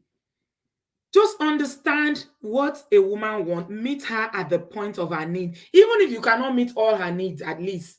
Let's say her needs are 5. You are meeting 2 or 3. She will meet you halfway. But modern day women are saying now, if you're not meeting me even 1 or 2 ways, and I'm expected to be doing what they call it, surulere. I'm not doing surulere anymore. I've done it. There's no gain in it. So that's why this term struggle love is something now that, people feel very strongly about that. No, we're not struggling anymore with you. You just need to understand women. I know I'm talking like this because I'm a woman, but we're not asking for too much. If you don't have money, know how to love us correctly. Pick up the other aspect of it that money does not need to pay for. Then we will feel so good about ourselves. We will not even notice that you don't have money. You don't have money, you don't have love. You are still doing a better on top. That is where the wahala is. That is where the problem is. So may God teach us how to love our significant others very well, and for us to be happy in our relationships and in our marriages. Jenny, you are next. Please unmute yourself. Tell us where you are calling from and welcome. Thank you, Auntie B. Can you hear me? Sorry, just to be sure. Yes, my darling. Go ahead. Okay. Yeah, Auntie B, nice to speak to you again. This is my second time on your program. Hello, everyone. And yeah, I'm calling from the US. And you just made a very key statement, and I agree with you, Auntie B. You need to do a program on that. Women who live with men they are not married to. Please, I'm begging you, do a program on that. A lot of women, I have a friend here, I just spoke about her to my other friend this morning. She's doing the same thing. But it's just that a lot of women, when you tell them the truth, they don't want that. They think you are jealous or they think you don't want the best for them. And it makes it really hard to tell them the truth. But I think you need to do a show on that. I'm 101% with you on that. Okay. So yeah, and me, I'm going to come about this issue of struggle love from a different angle entirely. I might get bashed. I don't care. I'm this kind of person. I have my own mindset. I don't roll with the crowd on everything. There are some issues everybody will be talking about, and yes, I'm like, yes, definitely, this is what. But there's sometimes I just have my own mindset. So, and I'm not scared to speak my mind. So, me regarding this struggle love of it thing, I'm this kind of person. I don't know. I'm just that kind of person. I've never wanted to be in a relationship because I need to be in a relationship. I want to be in a relationship because, okay, I'm ready for it, or I want to be in a relationship. I'm over 40. I'm not married. I've had 3 chances to get married. I didn't get married because I just felt they are not right for me. So I think, why I think a lot of women are in a relationship because they feel they need to be, and it's not really their fault. A lot of women from Africa, especially, and from Asian countries, maybe, where there's this pressure, our society doesn't help. This pressure, oh, get married, get married, get married. But hey, it's not everybody that's going to get married at 20 something. It's not everybody that even going to get married at, or it might even get married. Some people probably are just not meant for marriage. But then we are coming from this society where it's this pressure, oh, you have to get married. And, not everybody can deal with that pressure. I, for one, my mom always told me, it's like, you are a woman, but it's like you are supposed to born a guy. You are so hard-headed. You are so, you have your own mindset and all that. That's one thing my dad actually loved about me. I'm not saying it's probably the best thing, but I'm just that kind of person. I'm in a relationship when I want to be with that person. I was in a relationship with this guy for 5 years. It was kind of struggle love in a way, maybe, but to me, it didn't seem like struggle love because I was in university. I met this guy. He was based in the UK there. And, I just liked him. I liked his way he speaks, the way he talks. I wasn't even about the kind of person going to a relationship that, oh, you must have house or whatever. I just see you, I like you, and I feel, oh, this is the kind of person I'll be happy with. It can even be a conductor, a bus driver. I don't care. It's somebody I'm happy with. I'm not on this bandwagon of, oh, you must have a house, you must speak this. No, it's about the heart. It's about who you really connect with. For me, so I was with him in that, just to be on this, just to give a baseline on this struggle love of everything. I was with him, and things didn't work out. All the managing, I was managing with him. I even saw it as fun. We enter Kabu Kabu together. We enter. We'll go to Kabu Kabu and eat. Ibuka and eat amala. Sometimes we'll go and do Chinese. Sometimes we'll do all sorts of things. I found that as all fun. But it's when I grew older and I look back, I'm like, oh, this issue they are talking about now, I was actually in the struggle of, and I didn't even know. By the end of the day, he didn't really. Well, he really liked me and Why did you all. think that relationship was struggle love at that point? I'm sorry, come again. You said it was struggle love. Looking back, why did you think it was struggle love? Yes, it was good question. It was struggle love because he wasn't really, if you based on what you guys are saying today, he wasn't really measured up like, okay, he had a great job or he could take care of me or anything. But because I wasn't looking out for that. Were you in that position at that time yourself where you were, earning higher? And were you making more money or you were more secured in your life at that point? I wasn't at that point. I met him in the university when I was in university. So when I had finished university, it was about 2 years into our relationship. I didn't quickly get a job, but I had a family that was taking care of me. Right. So it's not struggle love. You are basically in the same. It's not struggle love because you were basically in the same category. Struggle love is, it's not struggle love. You were together in the same level. Okay. Yes, but then again, why I said it's struggle love for me is because I'm seeing like a struggle love in, I don't know how to put it, in a kind of with a veil covered on it. Like a lot of people will sit and say, why are you entering Kabu Kabu with this guy? Why are you managing with him? Okay, so let me explain something to you, Jenny. I will allow you to finish your story, but I need to make something clear. If you are on the same level with the guy, that you've graduated from university, you don't have a job, and people are the family is looking after you, Mm. and the guy is taking you to enter Kabu Kabu. Ordinarily, you two, you are entering Kabu Kabu with or without the guy. So that's not struggle. I had a car. I had my own money. I had my own everything. I could have gotten somebody way better than him, but I just liked him for who he was. Okay, He so you had wasn't your own like, car at that point that belonged yes, to you. I had money. I had everything going for me. I didn't have a job then. I was looking for a job. I even had financing from my family for a business and all. I had even traveled to 2 countries as at that time. And this is somebody that I've not even got a job at all, you know. Okay, But so you where have I'm, you have that background where you were being provided. yes, I didn't need anything. I was doing very well. I could have, I had all it took to start my own life. I didn't even need, but I wanted to get a job to get that sense of like, okay, let me even work first and Okay. see what it's like, you know. All right. But I decided, yeah. So I met other way bigger guys than him, you know, like on a higher level than him. But where I'm coming from is that in retrospect, I felt I was in this kind of, okay, I know where you're coming from now, Auntie B. You might say it's not really struggle, like you're saying, like I see where you're coming from.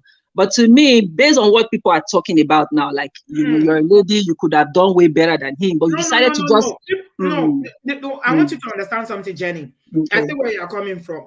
Okay. We're talking about struggle, not because Mm, you know people have not dated people. It depends. We are talking about women who are maybe in their 30s or 40s, more okay. advanced women who are more financially secure. And Yes. dating people who doesn't match them where they are in terms of their paycheck and their Yes. standard of living. Yes. But unfortunately, I'm trying to clarify this because a lot of girls in Nigeria Yes. who they themselves don't come from money are looking for big guys today. You can always do better anywhere Yes. you are. Yes. Even if you're a $10 daughter, you can do better. You can marry somebody that is richer than your That dad. is even Richard out. Yeah. Yes. Exactly. So, but Yes. I want us to, you know, Be clear. Okay. to be clear about Okay. women coming from very broke background where they don't even have 3 square meters and they are looking for a rich man. That is not struggle Okay. love, oh. That's not what we are talking Okay. about, though. No, I know, but I'm not, and I was in that category. I'm saying, well, let me not even use myself. Probably I don't fit into the struggle love thing. So let me go back to the next to the next follow-up of what I was also saying now. That some women also just feel the need to be in a relationship, and I probably feel they end up with a man that, you know, doesn't match their what do you call it, their level or what they're expecting, and then they end up, you know, having to struggle to bring this man up, and they face Yeah, problems a lot. that's hypergamy. It's not struggle love, it's hypergamy for you. Okay, that's hypergamy. Okay. So I'm saying, well, that's hypergamy, but don't you think as well that a lot of these women who are in this struggle love, they felt the need to be in a relationship and not that they wanted to be. There are two different things. Some people just feel I need to have a man. But are you asking yourself, why do you feel you need to be, or are you looking at yourself that, okay, I want to be in a relationship because now I want to start my life. I want to, you know, I'm ready for this. I think I want somebody in my life to build with, and not because I feel the need to, maybe because my friends are getting married or society is No, forcing me to. that's a different conversation altogether. I don't think you understand what we mean by struggle love. If women feel like, oh, I always need to be in a relationship, there are some people that cannot be alone. I know some people, they're always jumping from one relationship to other. They tell you, imagine. That's a different conversation. Maybe they are dealing with a void. So you're saying, okay, so you feel it's not in any way related to no, women who end up in struggle love. No. Okay. Okay. Okay. And then thirdly, I had this conversation I wanted to bring to you, and I thought maybe it would be good to bring it to light and discuss it. But I don't know if I have to say it, or is that email I can send to you, because I feel it's something I can give you an opener of the issue, but it's nothing related to what you guys are discussing today. But I think it's something that you would need. I would love for you to discuss, and I think a lot of people can learn from that as well. Okay. Well, I mean, is it relating to struggle love? No, it's not relating to struggle love. It's about relationships of the opposite sex when you're married. Okay, that's a different conversation. Yeah, you can email me about that. We can do another show about it. And then you can come and tell us the whole story about that. Yes. Okay. Now I have your how can I get your email address, please? My email is let me show you on the screen so you can send an email or WhatsApp or DM on Instagram, whatever works for you is fine. Yeah. Yes, email is fine. Thank you. Yeah. So So today is all about Struggle love. assertive women. All these Okay, I assertive just felt women. like, Oh, go I on, go feel, on. I just felt like, why are you in that relationship in the first place? Is it because you felt the need to be in a relationship? Why didn't you take your time to know who's right for you? Because that's what I do. And maybe that's why I'm not married by now. I just don't want to just end up with anybody, or I don't want to build any broke guy. I watched that program as well, building a broke. I've never been in that space, and I thank God that I'm not perfect. I make my mistakes, but I just always thank God. Anytime I watch things, like I'm like, okay, this, I'm not in that space. And I just felt women should actually, and then again, I feel, Auntie B, that, you know, this may not be related to what this struggle log of the thing. Oh, correct me if I'm wrong. Like I said, I always have my own mindsets on things. When a lot of women now are in an age where women are getting my power, they are getting, you know, women are doing well, you know, for themselves and all. Yeah. Don't you think women now decide, okay, because they feel this need to be married, they just see a man, okay, and they are the ones like, we're no longer giving the men the chance to go out and find a wife. Where the women are going out to find a husband. And then we are not in the process building men who are not ready to struggle for themselves. Because right now, Auntie B, this America, a lot of men have found out they are just looking for women that have a good job and good whatever. They are not even after, is she a wife material?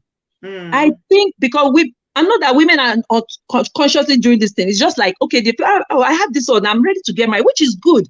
But are the women now not the ones going to find the husband instead of the husbands coming to find the wives? Because along the line, we have a lot of men now are getting laid back and waiting for.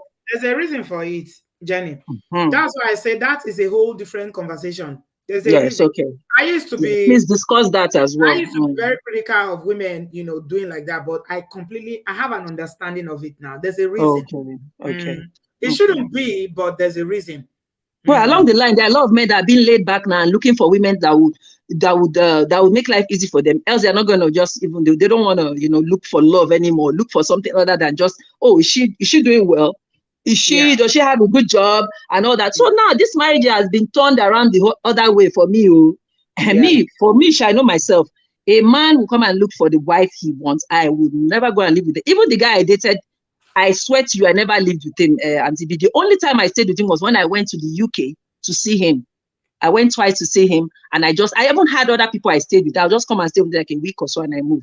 You know, I just feel like we should take a step back. We can't just come to this show and always say, be blaming the men. Let's take a step back and look at what we, the women, are doing, and let's talk to ourselves and not end up making these men so laid back. The man should till the soil. That is in the Bible. It's the man's job to come out and say, I'm going to take care of my family and do the hustle. The woman supports. But because a lot of women are being empowered now, yes, which is good, but let's not now make it so easy for these men. The men need to be men.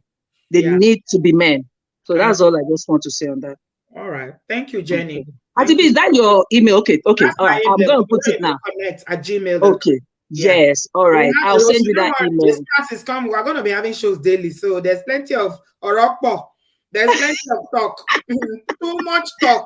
That is waiting. And I like your sincerity. I like the way, I mean, I know you are based abroad and all, but I love the way you still keep it real as an African woman and teaching or reminding us of the values we have, such as the one you mentioned, saying that, you know, women should not, you know, live with other men. I love that. I love hearing that. We don't have a lot of people talking about that anymore. Everybody wants to be woke, forgetting these values, very precious to us. Yes. No. I won't do that. I love that. Okay. Thank you so much. All right. Have a great day. Bye-bye. Yeah.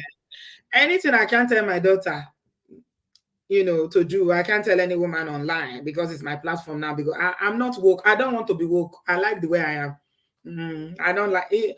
No, it's not. At the end of the day, even if you are woke or you are woken or whatever, it's not everybody that will like you. So why don't you, if you have your own set beliefs, you have your values as a person, you know. I'm a Christian woman. There's no way I'm going to support my daughter going to live with another man or a man that she's not married to Kojo. It's not going to happen.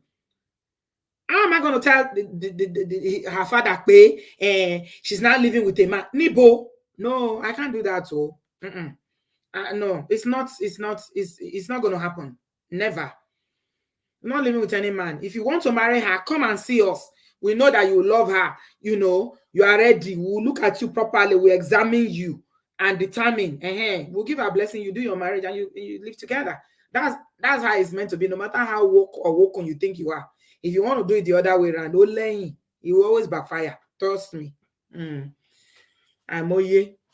Go and tell daddy work pay the daughter is living with a man. You want him to have hypertension. Eshe? No, Kojo. Dr. Chika, you are welcome. Thank you very much for joining us. Hi, Auntie B. Hello, another doctor in the house. Where are you joining us from? From Tampa, Florida. Welcome. So many doctors. Oh my God. So let me start by saying thank you to you. I've been watching your show for years now. I do comment like sometimes, but this is my first time of calling in. Thank you. You are a great woman. So I don't know how to thank you, but just like everyone that has been talking here, you are doing a great show. So just to contribute to what is going on today in terms of, Struggle love. yeah, women struggle love. All this boils back to, what you've been discussing is kind of an interwoven culture, society, way of life, everything. So there is no one piece to it. So people saying they don't want to struggle with any man, they are talking out of experience. People that have succeeded in it, they are also talking out of their own experience. And all this boils down to actually what is your personal experience. So some people in on this earth we have good and bad people. So there is no need to diminish someone that says, no, I can't do this.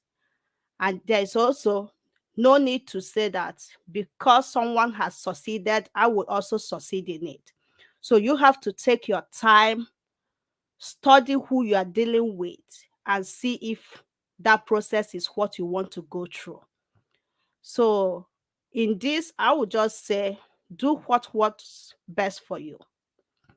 If you feel based on your age, based on your economic status, based on your societal, elevation, everything, based upon the person you are actually dealing with, that you have looked at it and you felt this can work for both of you, you go ahead with it. And because it's working for you, don't diminish another person that says, I can't do it. They have their own experience and they have their own reason why they are saying they can't do it. Also, to talk about the one you mentioned, I think Cynthia was the lady that, after 10 years of experience, she's saying, I'm done. I can't Yeah. do this. Yeah. I'm with you 100% on that. Just like the last caller said, you have to do a show about this. I'm someone that, you know, I stand with most of, the modern day of ways that women are thinking these days. Sometimes when I see like Nigerian women talk online, I'm like, oh God, can you just beat sense into us? But when it comes to cohabitation, a lot of research have shown that that does not work. I'm Yeah. not trying to put down people that are doing it, but if you can avoid it, please do. Do avoid it. My mom said when I was little, and I don't forget that, nobody pays for something that they can get free. It's free. It's Yeah. free. If you are doing a wife duty for someone, you are washing clothes, you are contributing to bills, you are even having baby, which is the highest thing you can do for any human being, to produce a baby for that person. Why would that person be ready to do all the necessary things and make you the wife? You're already a wife. It goes back to the desperation that our previous caller Jenny was talking about. That Yes. goes back to it, that women always saying, oh, maybe I should do it. You've been with this person, like Cynthia was saying, you've been with him 5 years and no, you can't leave him. So it goes back to women, hoping that he will put a ring on it one day. No, they don't. I have a family member that has been with a man for more than 15 years now. he is not planning to do anything. Mm-hmm. She already has like 3 kids for him. They Mm-hmm. are cohabitating. I don't know what to call it. Some people call it marriage. Some people, because there's a Common law. stage. In Yeah, your there's America, that's what they call common law wife. common law. Common Mm-hmm. law. So Mm-hmm. at a stage, it gets so complicated that you don't even know how to define it anymore. So, but I wish them luck. But at this stage, this is someone that would like the marriage, the traditional, the white wedding, but it's not coming. And Let the me ask, man, Dr. Chika, why will a man need 15 years and 3 children and he still does not have that mind pay? You deserve to be called a wife. Why? why would he? He has 3 kids. You live Mm-hmm. with him for Mm-hmm. 15 years. You do everything. She even supported him to go to the university. So Mm-hmm. why would he do that? Do you You know what have, Pastor K said, that you as a woman, you are the one that determines how a man treats you. I believe him. I watch Pastor K too. Yeah, it is the way you have you program that man to treat you. So because you've allowed that your person that you're talking about now, she's presented herself, 15 years, having children back to back, living together in, I don't know what they call that, cohabiting. Cohabiting. Yes, that's why the man doesn't feel the need to do it. Women, now we need to borrow ourselves sense to know that a man will only treat you the way you have programmed him to treat you. Yes.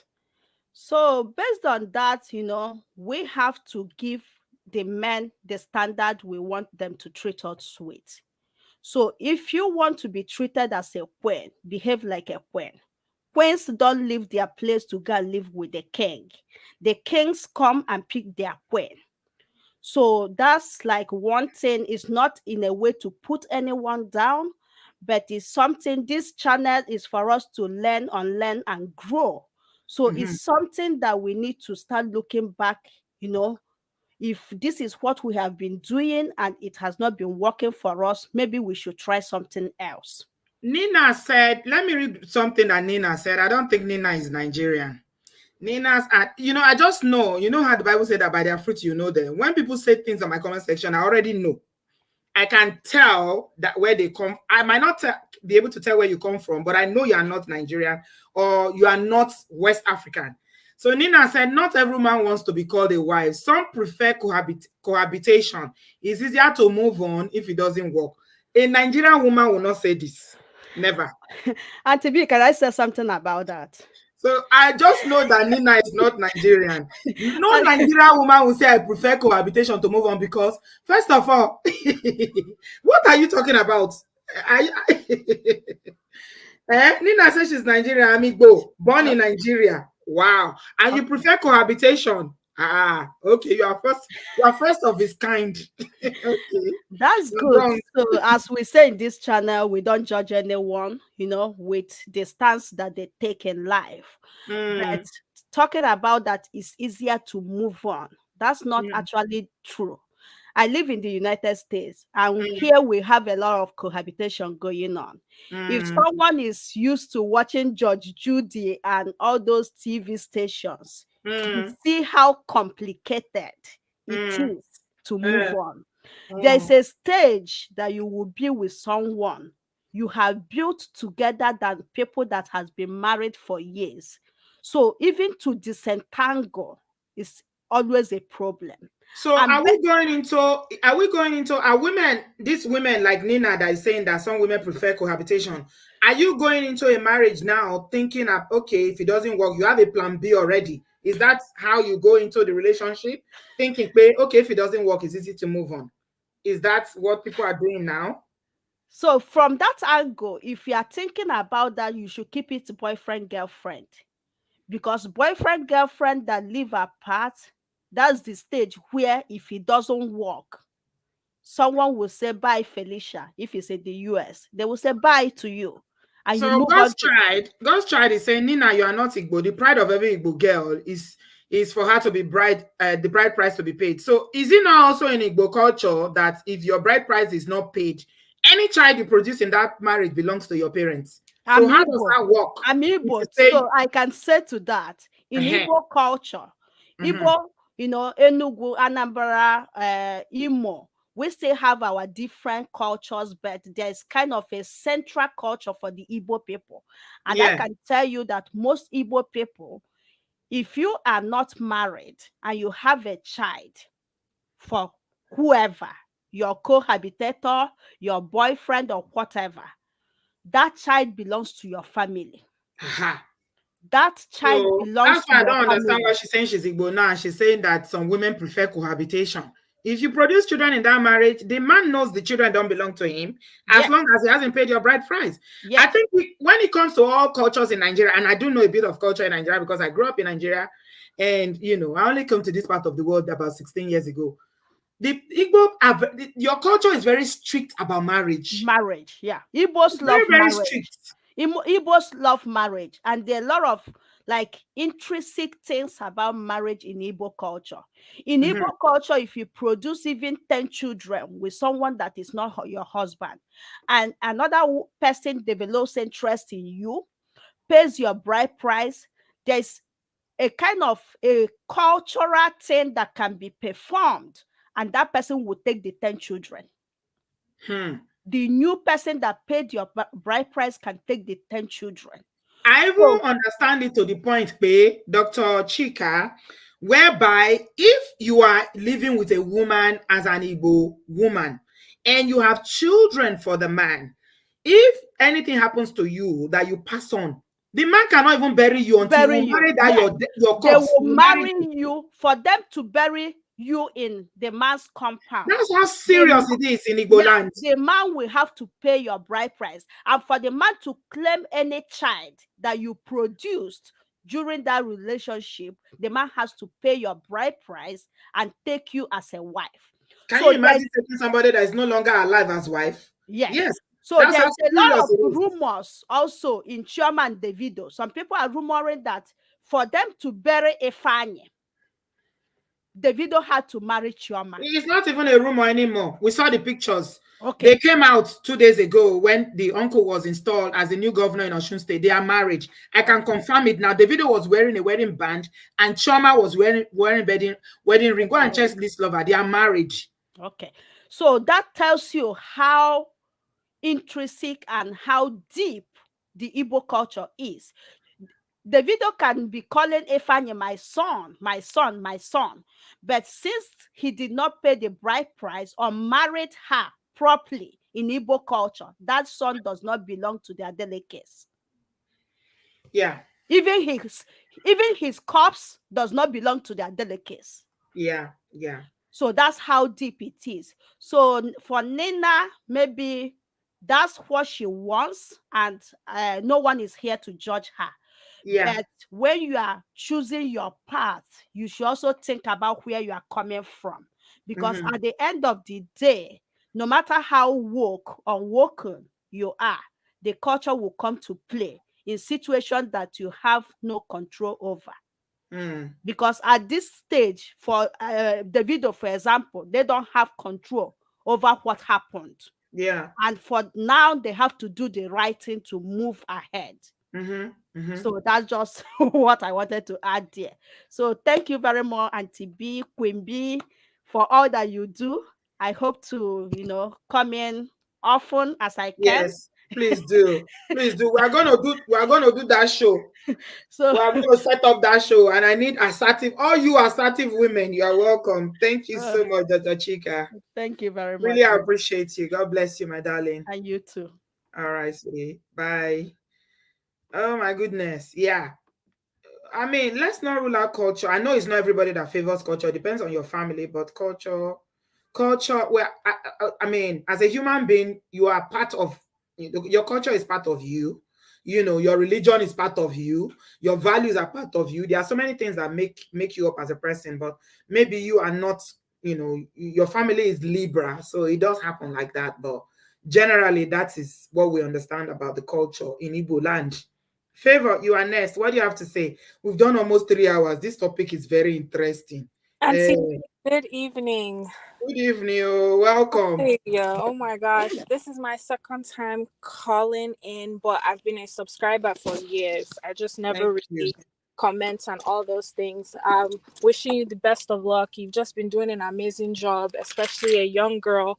For me, looking up, having that auntie figure that I've never seen in person, but I feel like I've known you for so long. It's Thank you. amazing what you're doing. Okay, Auntie B, I need some advice. I honestly need some advice. I've been thinking about it and I want to hear from an older person if how I'm feeling is right, or I should, or just some guidance, okay? I'm Okay. a fresh graduate. I just graduated. I'm from the US. I'm a fresh graduate, so I'm in my early 20s, and there is a guy who is in his mid 30s that I can tell he's very serious about me, but in terms of finances, he's not there yet. He's not there yet. And in a perfect world, I'm an Igbo girl and he's Mm-hmm. an Igbo man. In a Mm-hmm. perfect world, especially back home, around this time, this is the time you bring somebody home. But I'm not saying, my parents are not pressuring me at all. They're not pressuring me. They want me to make money before I start looking for a man, because my mom believes that I should be able to feed myself before I start going into a marriage, and I might or might not have to feed the man. So he's in his mid 30s and I work in tech. So tech is a industry that is booming, and you can make six figures in less than 2 years of working. He works in tech as well, but for like the past 1 year, he Mm-hmm. hasn't been working. He hasn't been What? working. Why? What's the problem? I honestly, at first, it was entrepreneur, then also it's also as easy as it is to get a job in the abroad, it's also very hard to get a job in the abroad. So So I would was say it? after some time, I'm seeing there's not a lack of ambition anymore. So when you mean entrepreneur, did he say he wanted to start his own business? Yes, he wants to. As you know, real estate is booming here in America. It's booming. Like you can buy a house this much, fix it up, and then you can sell it for almost 3-4 times the price. So I see the vision, but as some time is going, I'm not seeing the ambition. And I will be honest that I've come to a point in my life right now that, and as much as in a perfect world, it is nice to build with a man, I would say I fear building with a man because, and to be, I've been watching this show for a long time. As young as I am, I've been grasping a lot of wisdom, and I do not want to cook this soup with this man and somebody else will chop from this soup. Oh my God, Favor, you're a smart girl. You don't want to be the architect that will cook soup that you might I not do eat. not want to be the architect. I just want to be the person. At that point, if I have to build, I'd rather just build by myself. Okay, I so Cynthia is saying she works in tech and there's plenty of jobs. Did he? What happened in his last job? I'm interested to know because there's something I'm trying to get at. What happened in his last job? Did he leave or was he fired? Did he lose the job? Was the company that downsizing? How did he lose his last job? He left himself. So He he quit left the job because he wanted to be an entrepreneur.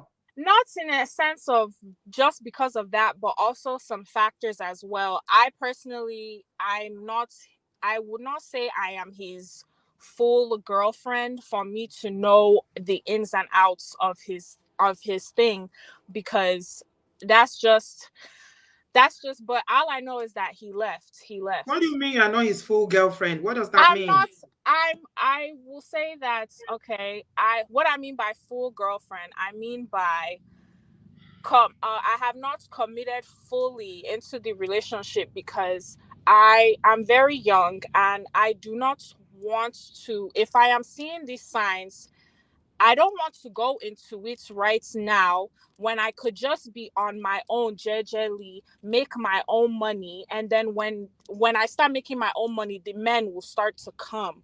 But Are you your sometimes I 20s? I'm in Favor. my early 20s. I am literally in my 2 years from now. I'll be in my mid 20s. So I'm How young. old is this man that we're talking about? He's in his mid 30s. And he quit the job because of some issues, because of how do you know a little bit about how this entrepreneurship, how it worked, how did it work out for him? Did he have a substantial budget? Was there an elaborate plan of what will happen? Auntie Did he have B, savings? from what I'm seeing, no.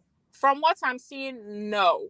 And money is not everything to me, but I know that is going to be a strain if we now start getting serious and start talking about, especially getting on the marriage train, because I don't want to. I know how men get, and I want my man to be the provider. I want you to be the provider. And Igbo men love to provide. Nigerian men in general, they will love to provide. So I do not want to be the provider. But Is he living by himself? he's living by himself. And another thing that I have to think about is he has a child. So how is he paying his bills if this entrepreneurship is failing He's and he's not willing to take a job while building the business? Because most times for startups, if you're starting a business for the first time, you don't need to quit your 9 to 5 job. You can do both yes, simultaneously until you get yes, to a position where you feel like that business can pay you. Because yes. in most businesses, when you start a business, in the first 2 years, you might not be able to take a salary. So you Mm-hmm, still keep your day 9 to 5 job while mm-hmm. building the business on up to a point where you can now pay yourself before you quit your job. Yes, ma'am. So how is it surviving if he quit the job, he's doing business, and he's got bills to pay? He How? lives he Auntie B, he lives on his own, and he has savings. He has savings, but I don't know, something in me is just like after some time this money will run out. That's how I'm Mm. feeling, because I'm not seeing what I want to see, and I can fall in love with potential, but one thing that I'm very scared of is, as a woman, when you fall in love, our sense goes out the window. Our sense goes out the window. So that's what Mm. I'm very nervous about. So I'm thinking, should I just call it quits and focus on myself, or should I still be there and see if there is some type of potential? How is the other aspect of the relationship? Is it loving? Is it kind? Does he help you? Does he call you? Is he a nice guy? Yes, I would say, in terms of emotional intelligence, as an Igbo man, he's better than most I've encountered, especially. And as an older, when you get to a certain age, you start looking at all these things, and he's also listening to me and also wanting to, be better as a person. But at the same time, there's just also some aspects of it in terms of potential that I'm not. It's like, okay, he calls, he's encouraging, he's very encouraging. Like, he was around in my final year, so he was very encouraging, making sure that I graduate, I get the certificates that I want, and that I go forward. But when it comes to encouraging him, it's as if, like, he'll listen, and then he'll say I will, and then after some time I'm not seeing any progress. So, have you spoken to him about this dream of having a business, and if it's failing, what he's willing to do alongside until the business picks up? I have not So because that's the first thing you I need to do. don't You want. need to talk to him.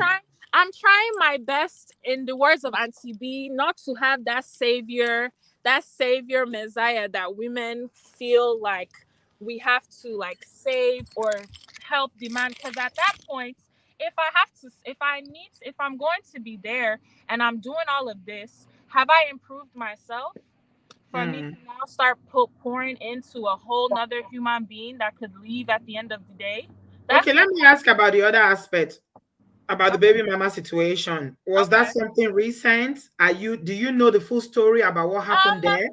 the child is in their double digits, so they're not a baby. It's not. They're Right. not a baby. So it's when it happened when he was very young, and they're co-parenting. And another thing is, after some time, I can tell that he's going to want the child to start living with him, and I don't know if I can handle that because I'm very young and I want to at least explore my options Mm-hmm. before jumping into something like that. But I don't want to,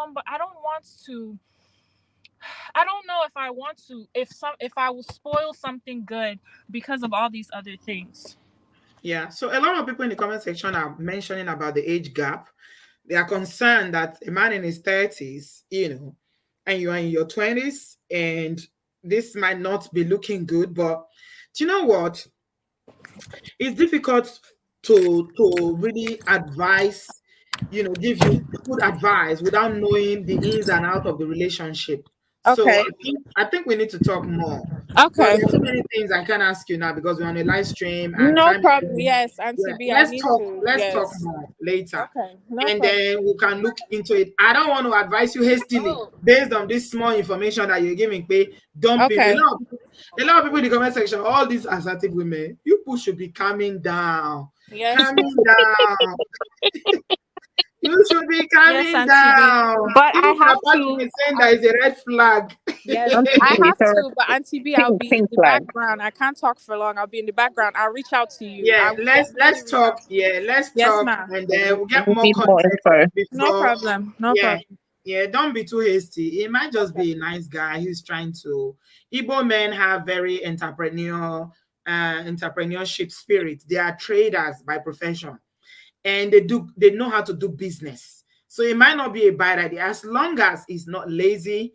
But you're saying that you're seeing some sort of form of being laid back now, because sometimes to make it as an entrepreneur, you need to have, first of all, you need to have the idea, you need to have, the opportunity, the potentials, and so many other things that come into it. It's not easy to make it as an entrepreneur, and that's why you need to work until that pipe dream that you have. What I don't like is people living because you have some savings, you now leave your job because of a dream. It's good to dream, but while you are nursing that dream, you still need to have income coming in, especially if you are dating for marriage. You can't just dump what you are doing and say, oh, we've seen men in America all over the world, they say they are doing car business. Nothing is coming in. They do this kind of business. People will invest all their wife, all the money they collect, they will invest 50,000, 100,000, nothing. It doesn't bring out anything. So one needs to be careful around these things, but I think we need to, explore a little bit more, talk a little bit more, before I can say, okay, this is going to work or this is not going to work. Because if you are saying that I'm not even his main girlfriend, I mean, what is the level of your relationship? Are you serious? Are you dating for marriage? What are you guys doing? Are you just messing around? So many questions. Cynthia, you jumped Yeah. in very quickly Oh, because you wanted to say something. Let's yes, hear you. Auntie B.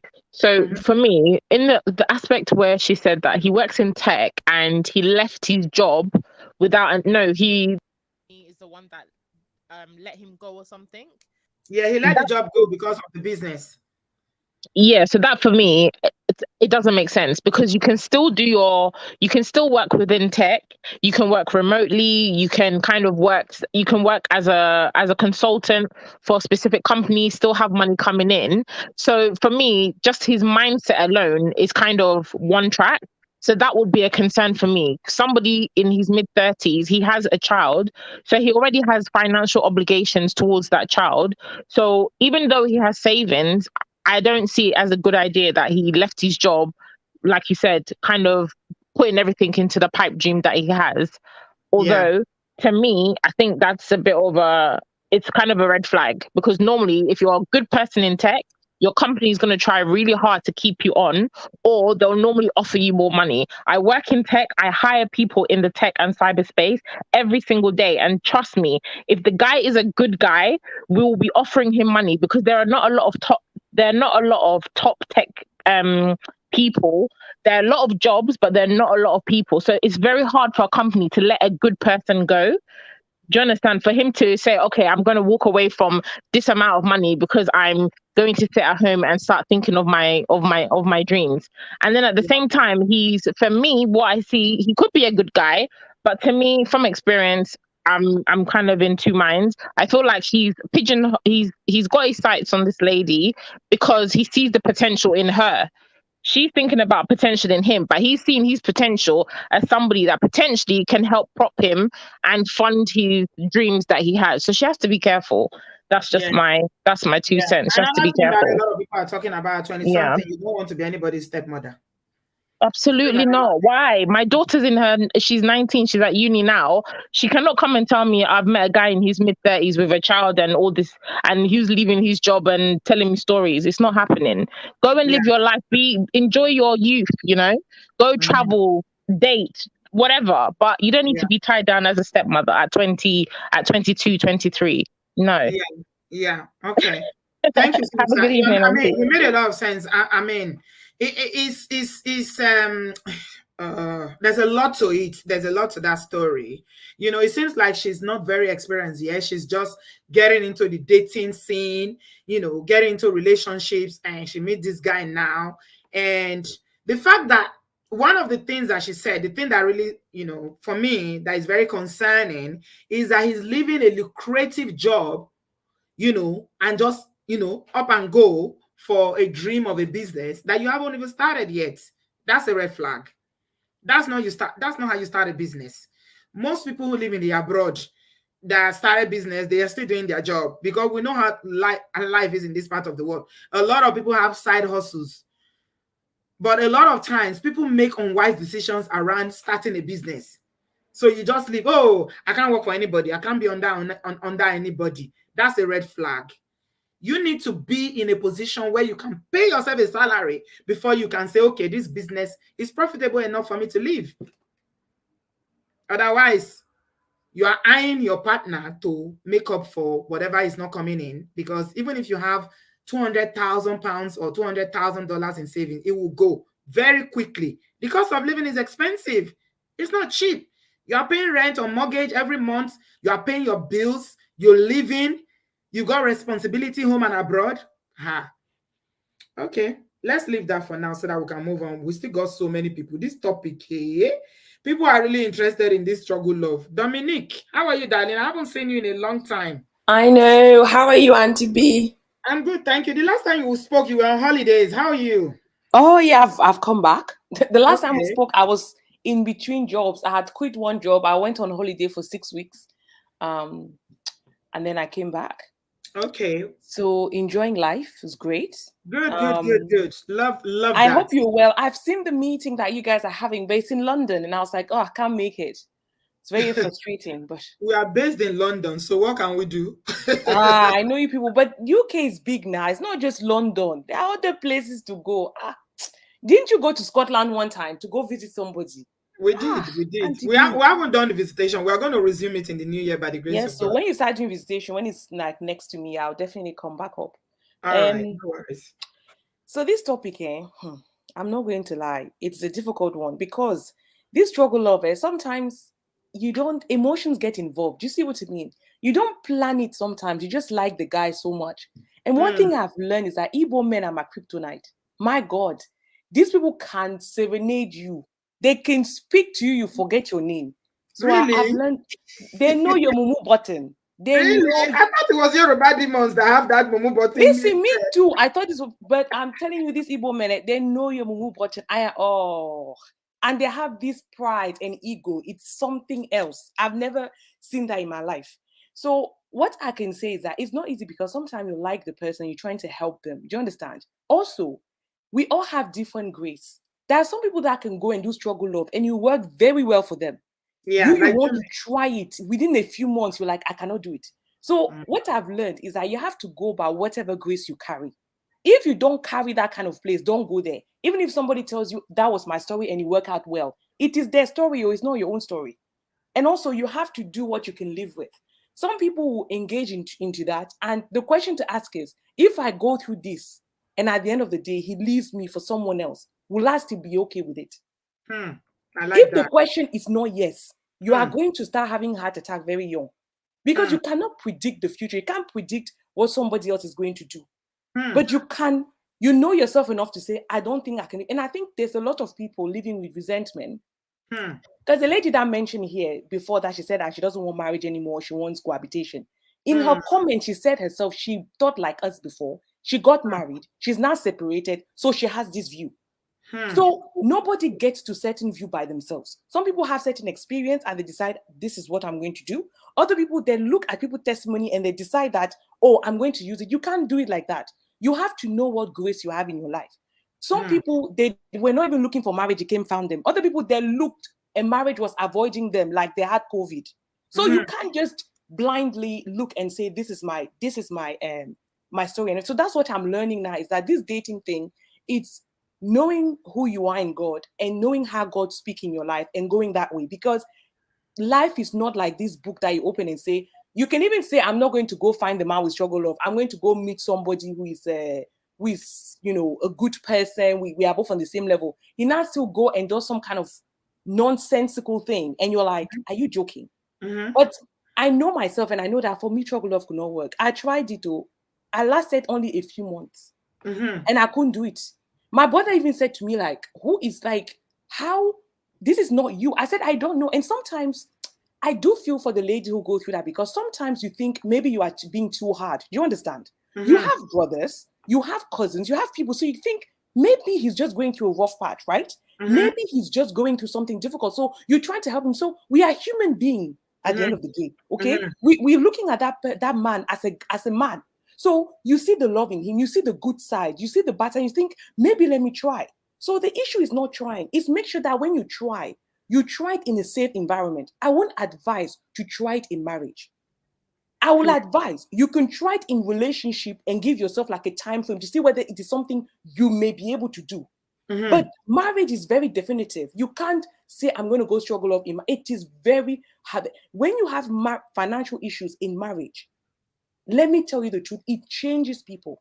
You can't, if you're a woman and you are used to, I know a couple where the man lost his job and the man is used to be the provider, met the woman was, you know, a student, whatever the case it is. After so many years of marriage, he lost his job. Now the woman is losing respect for him. Do you understand? Why? He's losing respect for him because a lot of things that she took in the marriage was his sister-in-law were mean to him. He cheated on her. A lot of problems were in the marriage. But in her mind, it was like, as soon as he's still providing, I'm okay. Do you understand? But now that I have taken this burden, and now you want on top of it to lose money, I'm not there again. And one thing we have to tell the truth of is that all of us, men like women, we love, but our love has some kind of like conditions to it. Do you understand? Whatever you want to call it, love language or whatever the case it is. Sometimes people accept B because they have A, if that makes sense. So in the struggle of, you may be with a guy because you think, oh, he has these qualities, so I'm happy to kind of struggle with him. But once those qualities start coming out, there's no foundation. There's nothing left. That was the only thing he was bringing in. Absolutely. And I want the men to understand this, the men that are here, that should not think that women are being materialistic or whatever. What I'm trying to say is, it is better for a woman to be truthful with you. Marriage, love isn't enough for a relationship or for marriage. Sometimes what sustains the relationship is friendship. Sometimes what sustains the relationship is children. I'm not saying for a long period of time. What I'm saying is relationship is very complex. You need to make sure that as a person, you come with all the qualities you can have, because one day when your flaw A comes up, it's your quality B. That's what will save you. That is the thing that will save you. That will save the relationship. Yes, it's what will balance the relationship, because of the saying like, oh, this person has flaw A, but because of the quality B, that's okay. I will look at this. Yes, this is why you have to. That's why you have to build yourself. And the problem is that a lot of men, okay, they only build financially. But marriage will not sustain. Even if you have all the money in the world, money will not be enough. Because one day, if that money fails, there's nothing that you'll be able to look at the quality and say, that's a problem. That's why sometimes children are kind of like a protective factor in marriages. I'm not talking about in abusive marriages, right? Because sometimes you can see a woman, she sees a child, and women, in order for them to leave, they need to have removed all the what ifs before they leave. Do you understand? They're always looking for a reason to stay. They always, that's why when you speak to her, even when you were speaking to this girl, she will try to give like positives. Do you understand? Because we're raised by our mothers that don't leave a man. so quickly. Do you understand? Don't give up so quickly. So we are used to looking for a reason to stay. Not sometimes because we have low self-esteem, but because we know human beings are complex. And I think it's because we are meant to be mothers, nurturing. So we need to kind of like understand people on a deeper level. So it's very, very, very complex. So when I hear you, I hear you, Dominic, but I want you to address this, what Ugo is saying. She's coming from another angle, but she makes sense. Ugo said when people build separately, they get attached to their assets.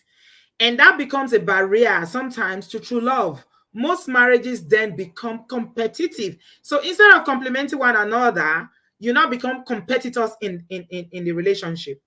But that means, to be honest with you, I believe this, that in order for you to become competitive in a relationship, and I might be wrong, that's just my idea.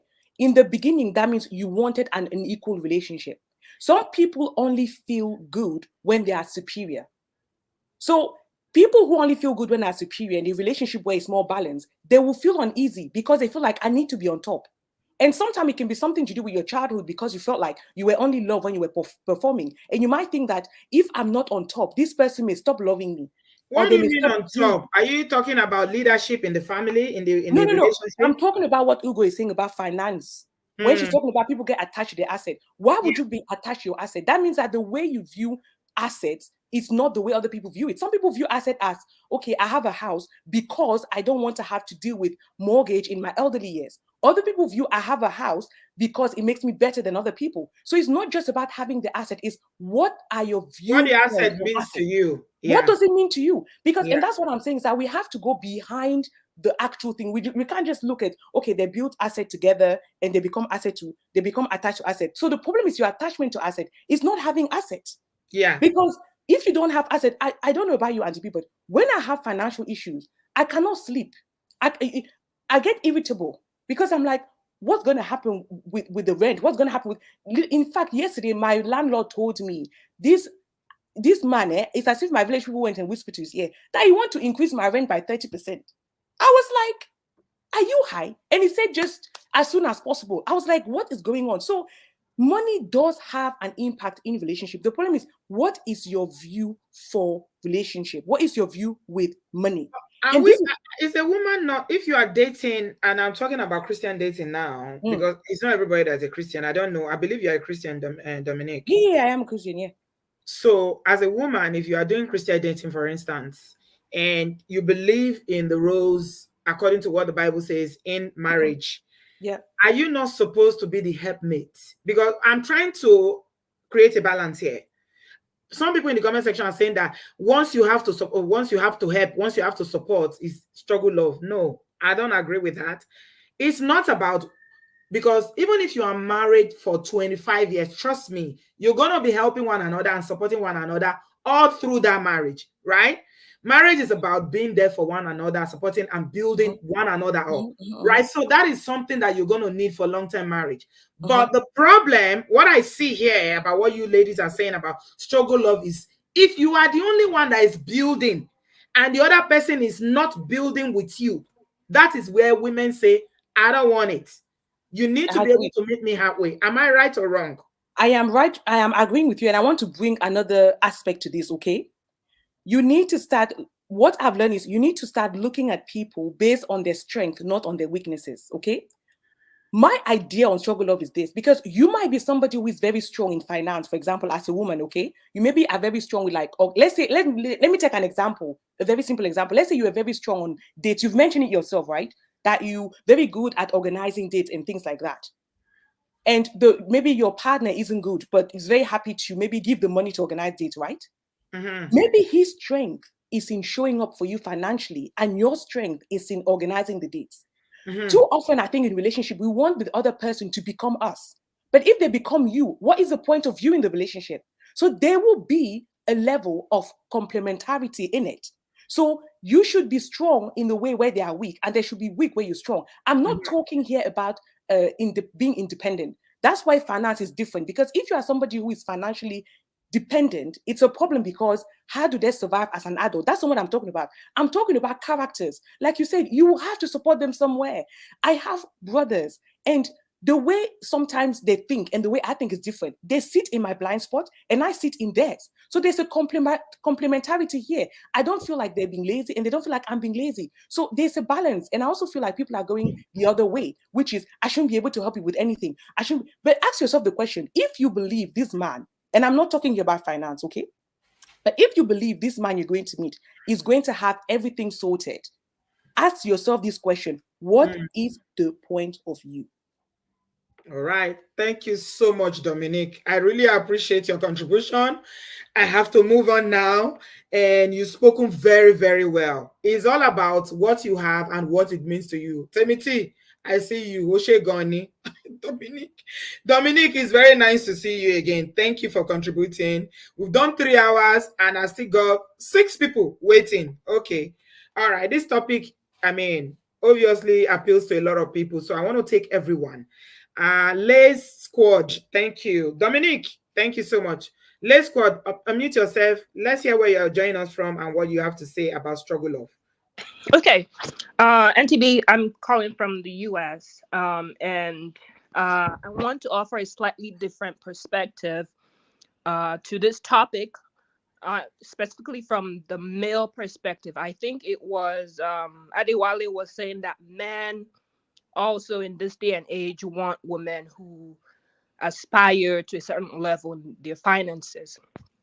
And this topic reminded me of the post I saw my sister share. And if you permit me, I just want to read like one paragraph. It's really long, but maybe this will help emphasize my point. So this person was saying that he was observing schoolmates at an alumni event recently, and most of them are married, and something hit me. All the men, and I mean all of them, married up. I'm not necessarily talking about money. The men married smart women, professional women, women with social capital. These men all married women who will improve their lives, but it seems the woman married whatever was on the menu, because the trend is not the same for them. I have come to the realization that men are intentional about marriage, and we deliberately choose a spouse, someone who will improve our lives, a smarter woman who will help our businesses, a woman from a rich family with social capital for networking that will enable us to grow, arm candy trophy wife who will look good beside us. I dare say that love is often not the first thing on a man's mind. And he said, please, I have no data. And following from that thought, usually when I hear respected people talk about marriage and what men look for in marriage, specifically Pastor K would say that, men usually are looking at your character. Of course, your appearance matters, but by nature, men are providers and they need that person who be their helpmeet. And in this day and age, it's even more the case. And maybe my examples applied even more in the US or in Western society, where it's clear one person cannot do it all. Yeah. Or if one person can do it all, it's a strain on that person. So they're looking for a partner, so to speak. Yeah. And I don't know if anybody in the audience has ever been on a dating site.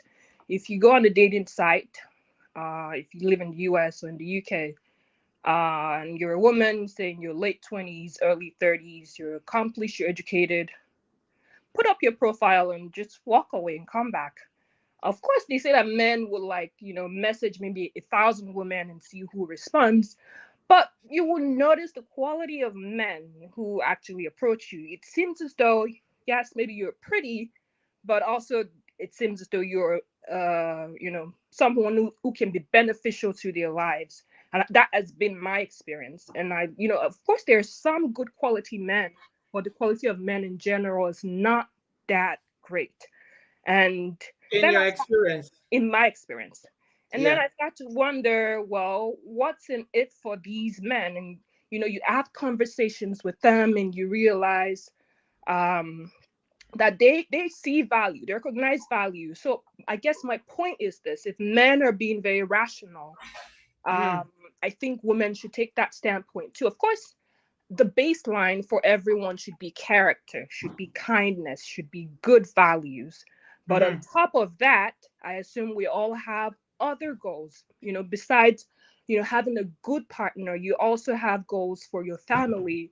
In this day and age, we want financial stability. We want to build generational wealth. And as a woman, you should, Yeah. I mean, you should work with your partner, but you want someone who's already in that mindset Yeah, as thank a you so mature much, woman. Lay Squad. Spoken very well. But like I think Temiti kind of answer your question because it's like you're asking a question. And Temiti said is because the men are the ones I don't know whether it's fortunate. For me, it's unfortunate.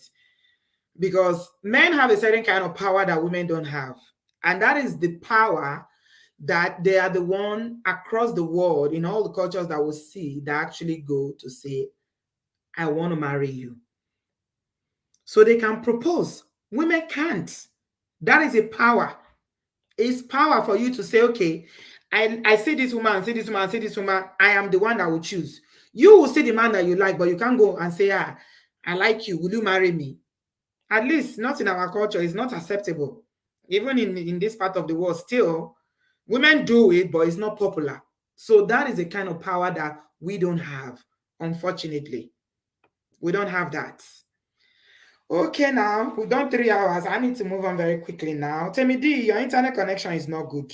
So fix it before I get to you. There's Sheila in the studio. Hello, Sheila. Welcome, sis. How are you? Hi to Bridget. How are you? Hi, Sheila. Can you hear me? Yes, I can hear you. Can you hear me? I can't hear Sheila, so I'm going to go to K1. Hi, K1. Unmute yourself, please.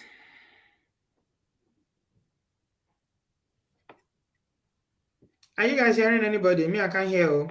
K1, I can't hear you. Okay.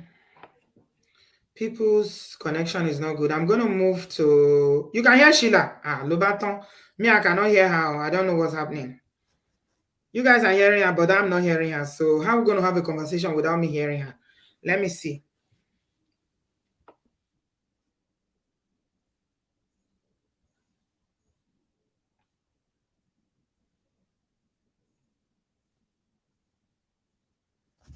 Should I continue to talk if, if folks can hear me? Or should I exit and come back? Sheila, is that you? Yeah, that's me. No, I'm hearing you. Okay. Oh, okay. All right. Hi to Bridget. How are you?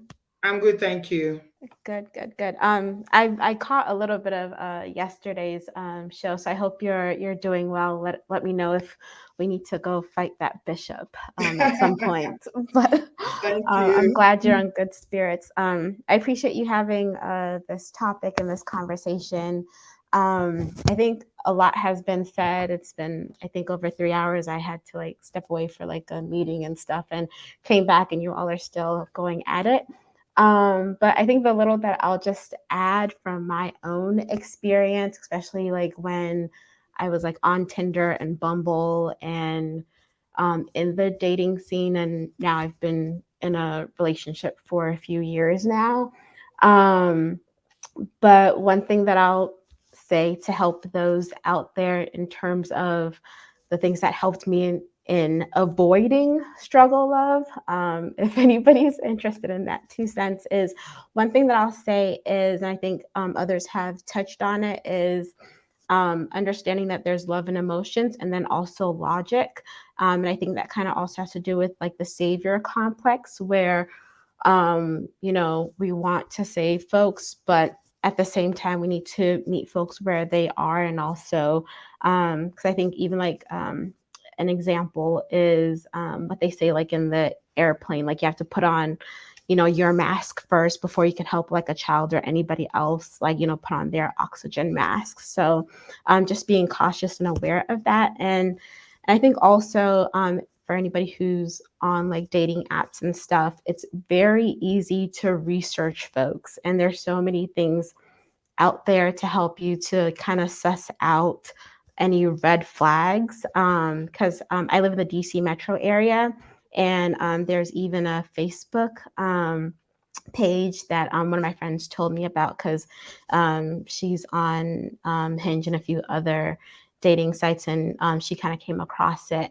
But there's this Facebook page, and there's several for different cities within the US. But the DC Metro one, I think, has like 50,000 folks on Are We Dating the Same Guy? And folks post different pictures and different stories so that you can kind of get a sense of like, hey, and it's interesting because even though it's a relatively large metropolitan area, it's interesting kind of how like folks kind of circulate between the same few dating apps.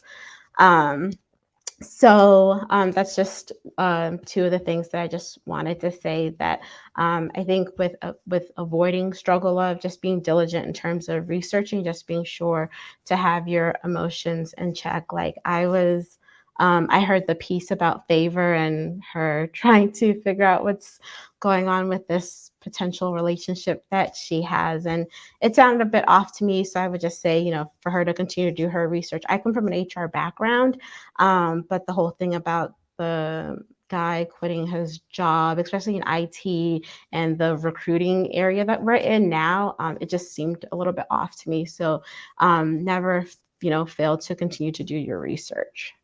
Thank you so much, Sheila. You sound very young, but very wise. Do your research. You are not anybody's savior. So be steady in your own emotions. Love yourself. That's very important. Temidi, we are next to you now, but your connection is not good.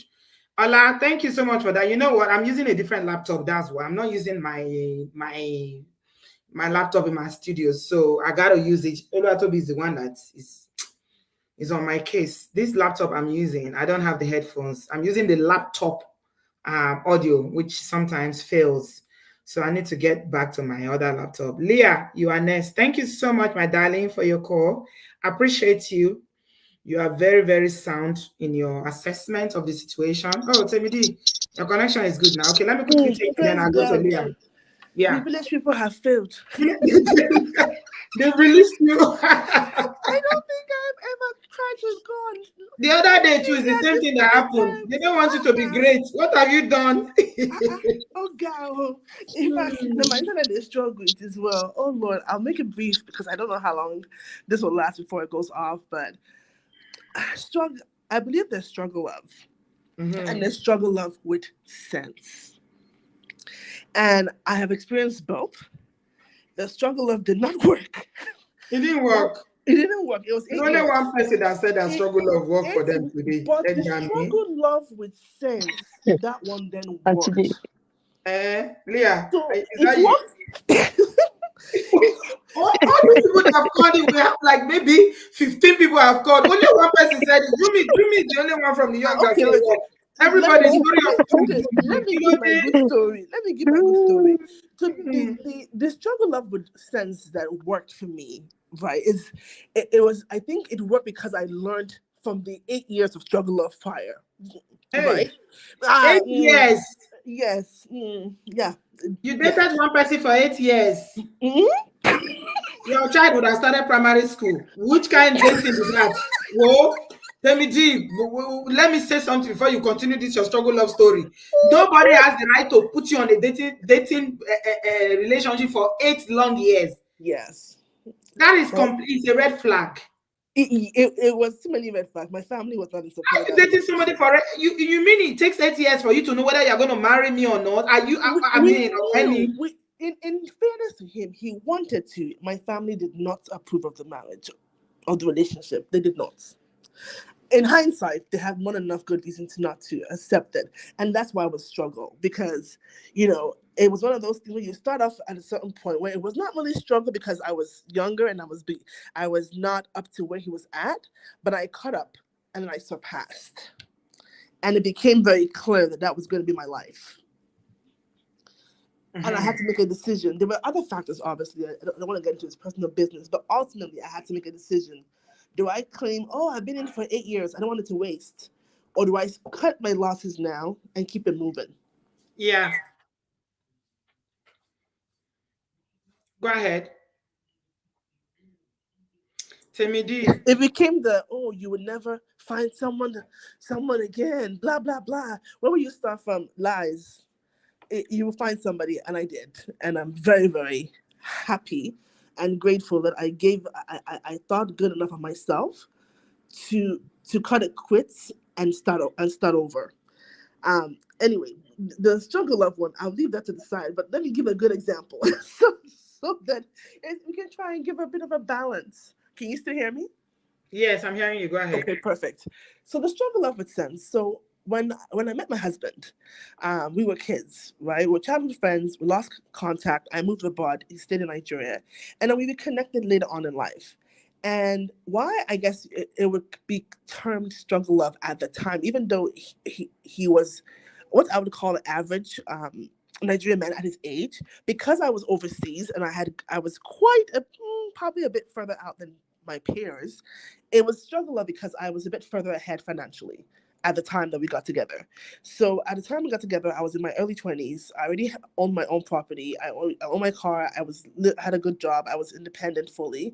And he was working back home and was preparing to go back to school for postgraduate. I cannot tell you the amount of people, my friends, who gave me like the sad eye, like why would I go date somebody who's quote unquote a student at the time? Because they felt like I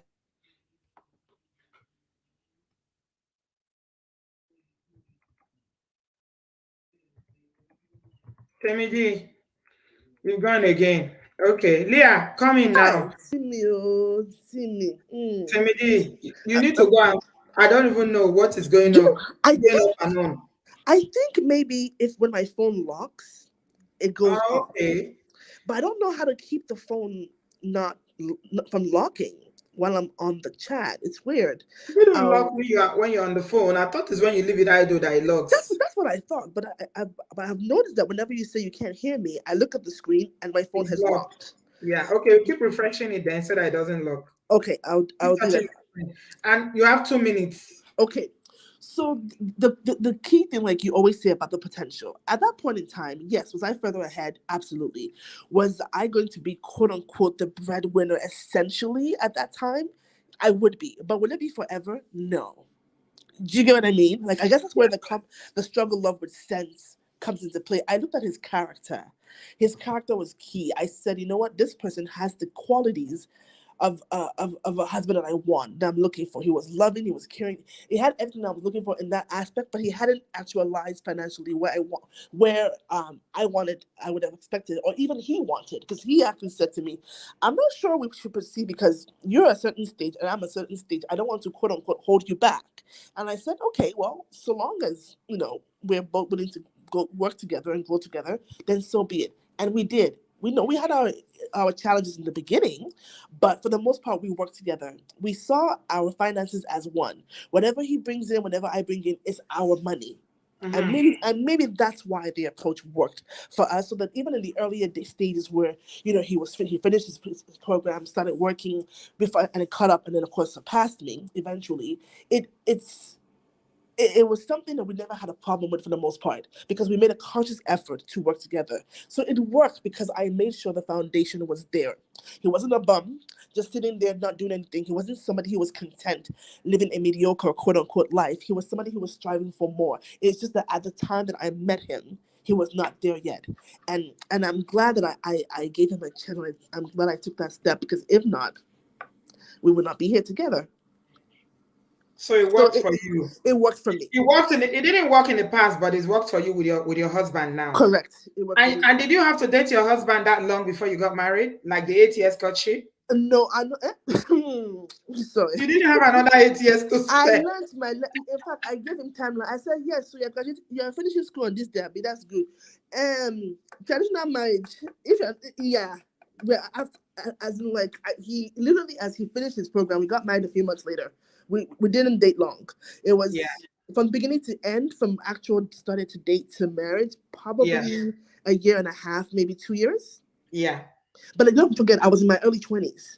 So when we got married, I was in my mid 20s. Right. Okay. And now so the other 8 years one was in your teens. You started early. Sis. You started early, not because you don't spoil. It was early, and the age gap self was not small. But anyway, that one I saw it for another day. Oh my God, it was also older than you, Lobaton. God delivered you. He Thank delivered. God. He delivered. Yes, it's a testimony. Last. Thank you. Perfect. Thank you. Thank Oshegoni. you. Bye. I appreciate you, my beautiful Temiti, Temidi. We have Temiti and we have Temidi. Temiti is in the UK. Temidi is in America. Maybe you guys are related, so we don't know. Leah, you are next. Thank you for hanging in here with us tonight. Yeah, hello, Auntie B. Hello, sweetheart. How are you? I'm all right. I'm good. I literally just joined. Like, I joined the show and I just came to the studio. So I'm not really sure of what people have said so far, but this struggle of matter. I didn't even know it was today you set the show up. I thought it was tomorrow. So anyway, this struggle of matter. Me, I am 100% not in favor of struggle love.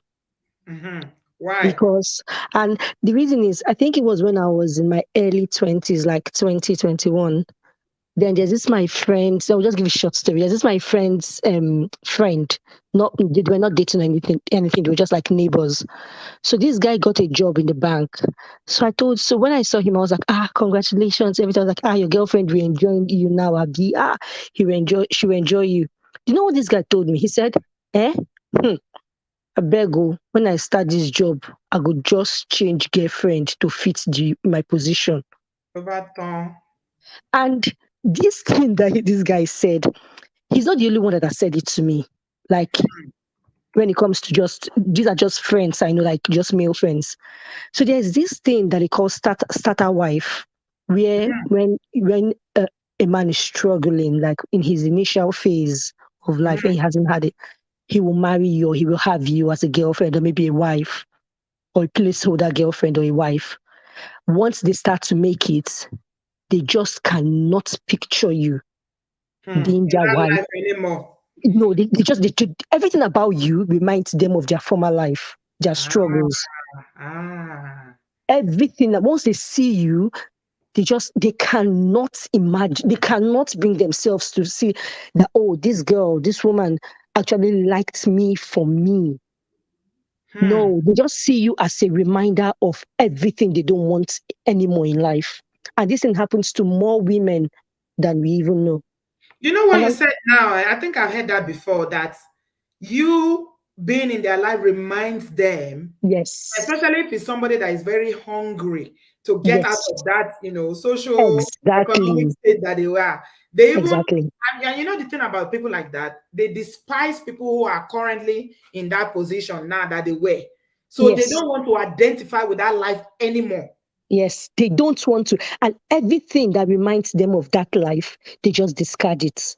And they look at these women. Me, I was never engaged in struggle love ever. It just wasn't for me. Like, I'm not even ready to. I know this idea of building a man, building who? Once you build him, especially in this West, he's leaving you. That is almost like a guarantee. He will leave you for a person who quote unquote doesn't know anything about suffer. Do you understand? The one, I don't know, they have this feeling that, this woman, she's not, she knew me when I was nothing.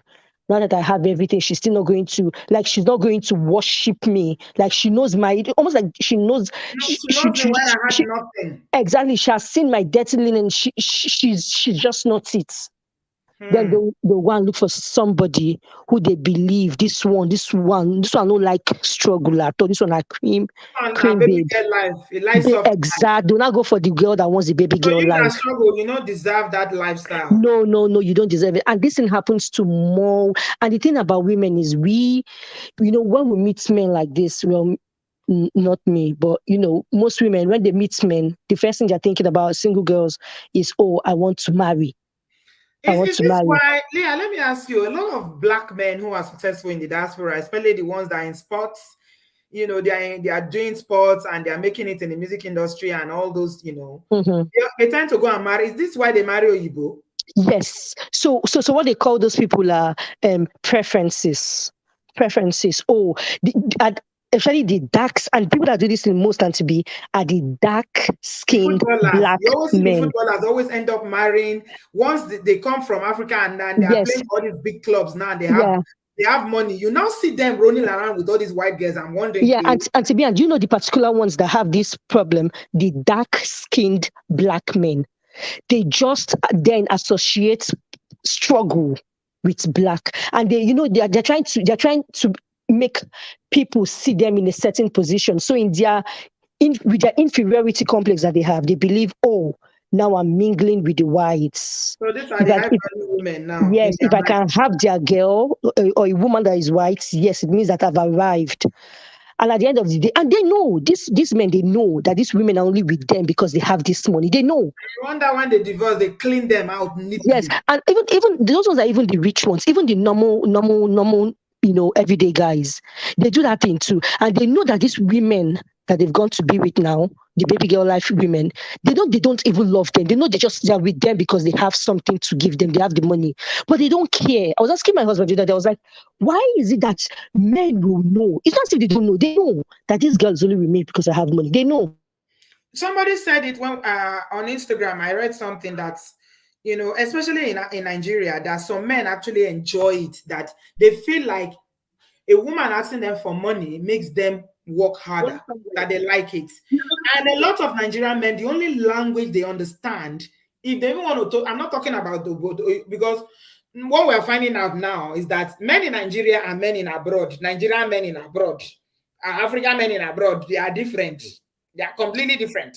Because today, Leah, if you go to Nigeria, if a man is toasting you, the first thing, okay, let me give you an example. The other day we went out to a bar.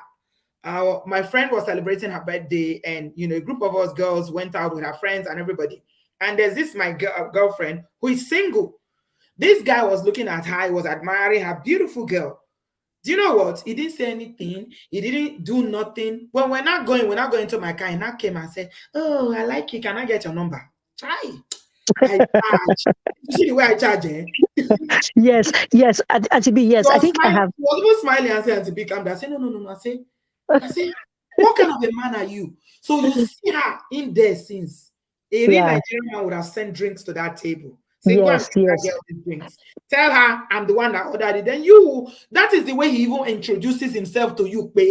I like it. yes, yeah. I think That is the typical Nigerian man for you. That is their language. They will send you drinks like that. They will, before they will ask for your number, they don't spend some coins. You yes, understand? I yes, don't yes. care.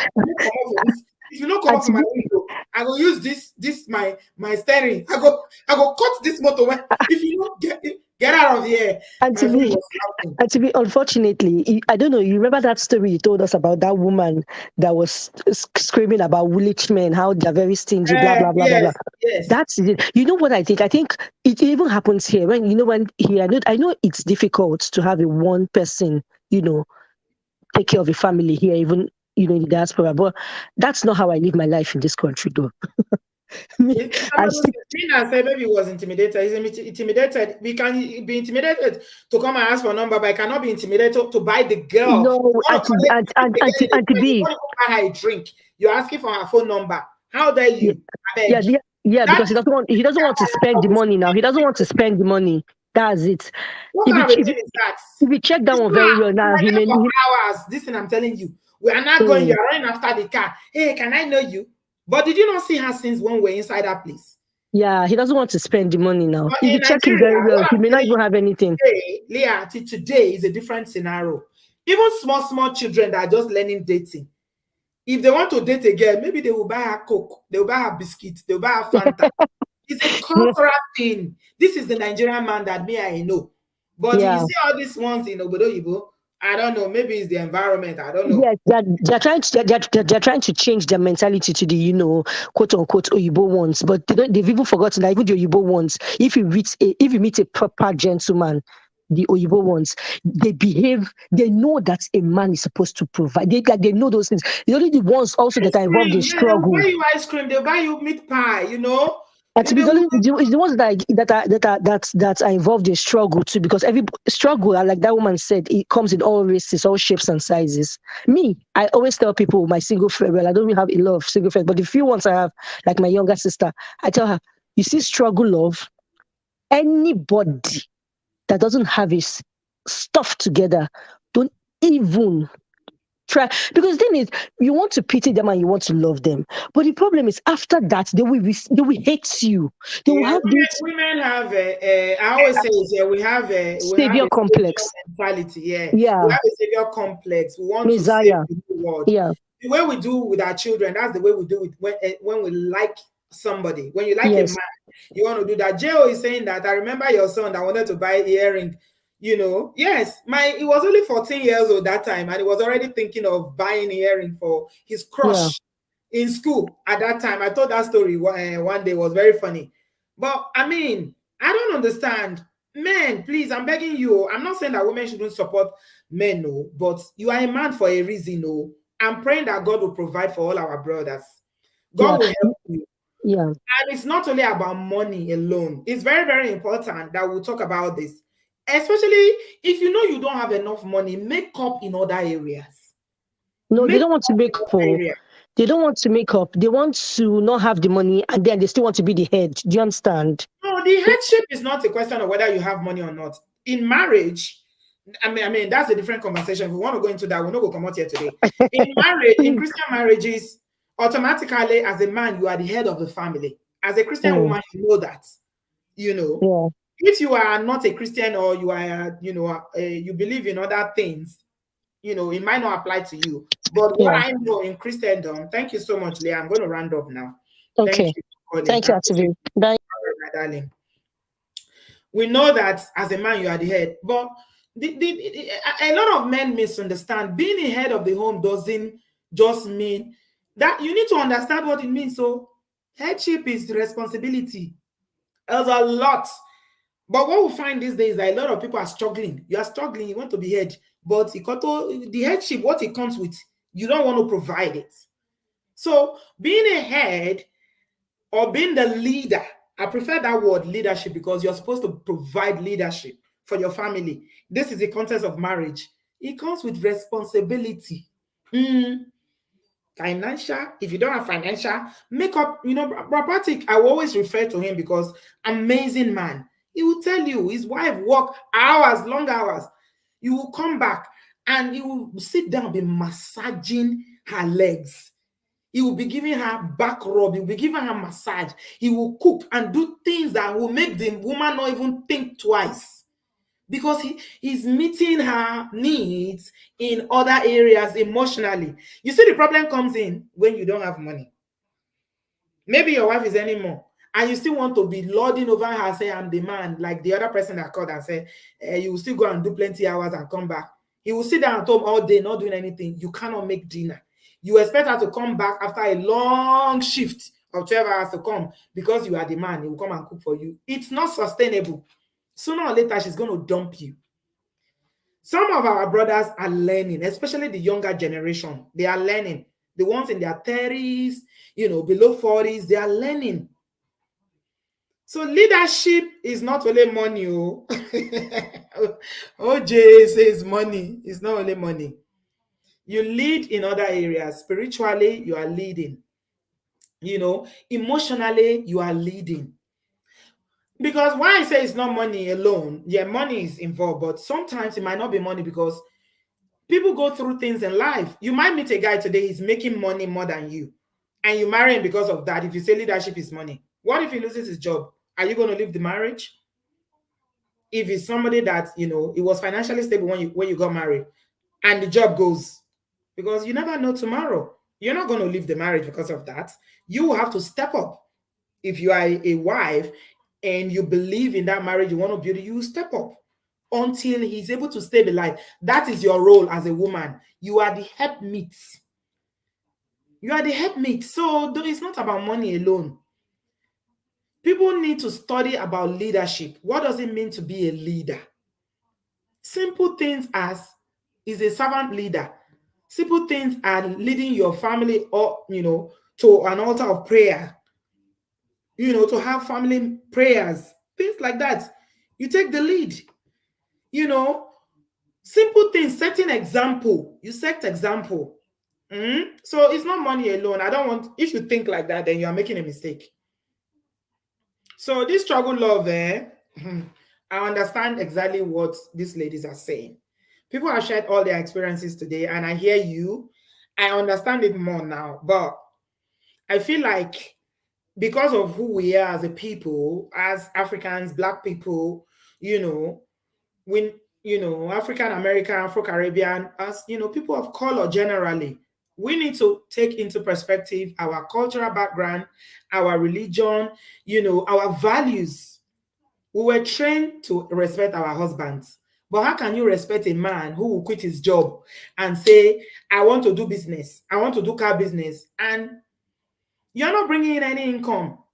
We know how expensive it is to live in this part of the world. You leave all the responsibility to your wife, and she's the one doing everything 1 year, 2 years, but you are refusing to go and take a job because you say, oh, I can't work for anybody. I'm doing business. Abba, wisdom is profitable to direct now. Then you wonder why the women check out. They will get tired at a point because women are not supposed to be leading. We're not supposed to be leading. The reason why women appear to be stepping up and leading now is because the leadership position is vacant. You are not stepping up as a man to lead. If you're not leading, somebody's got to lead. If the car is driving and there's nobody in the steering wheel, it will go everywhere and accident is bound to happen. So you that is supposed to be in the driver's seat, you are steering it as the man, as the husband. And if you are not there, it's vacant, then the woman has no choice but to step in.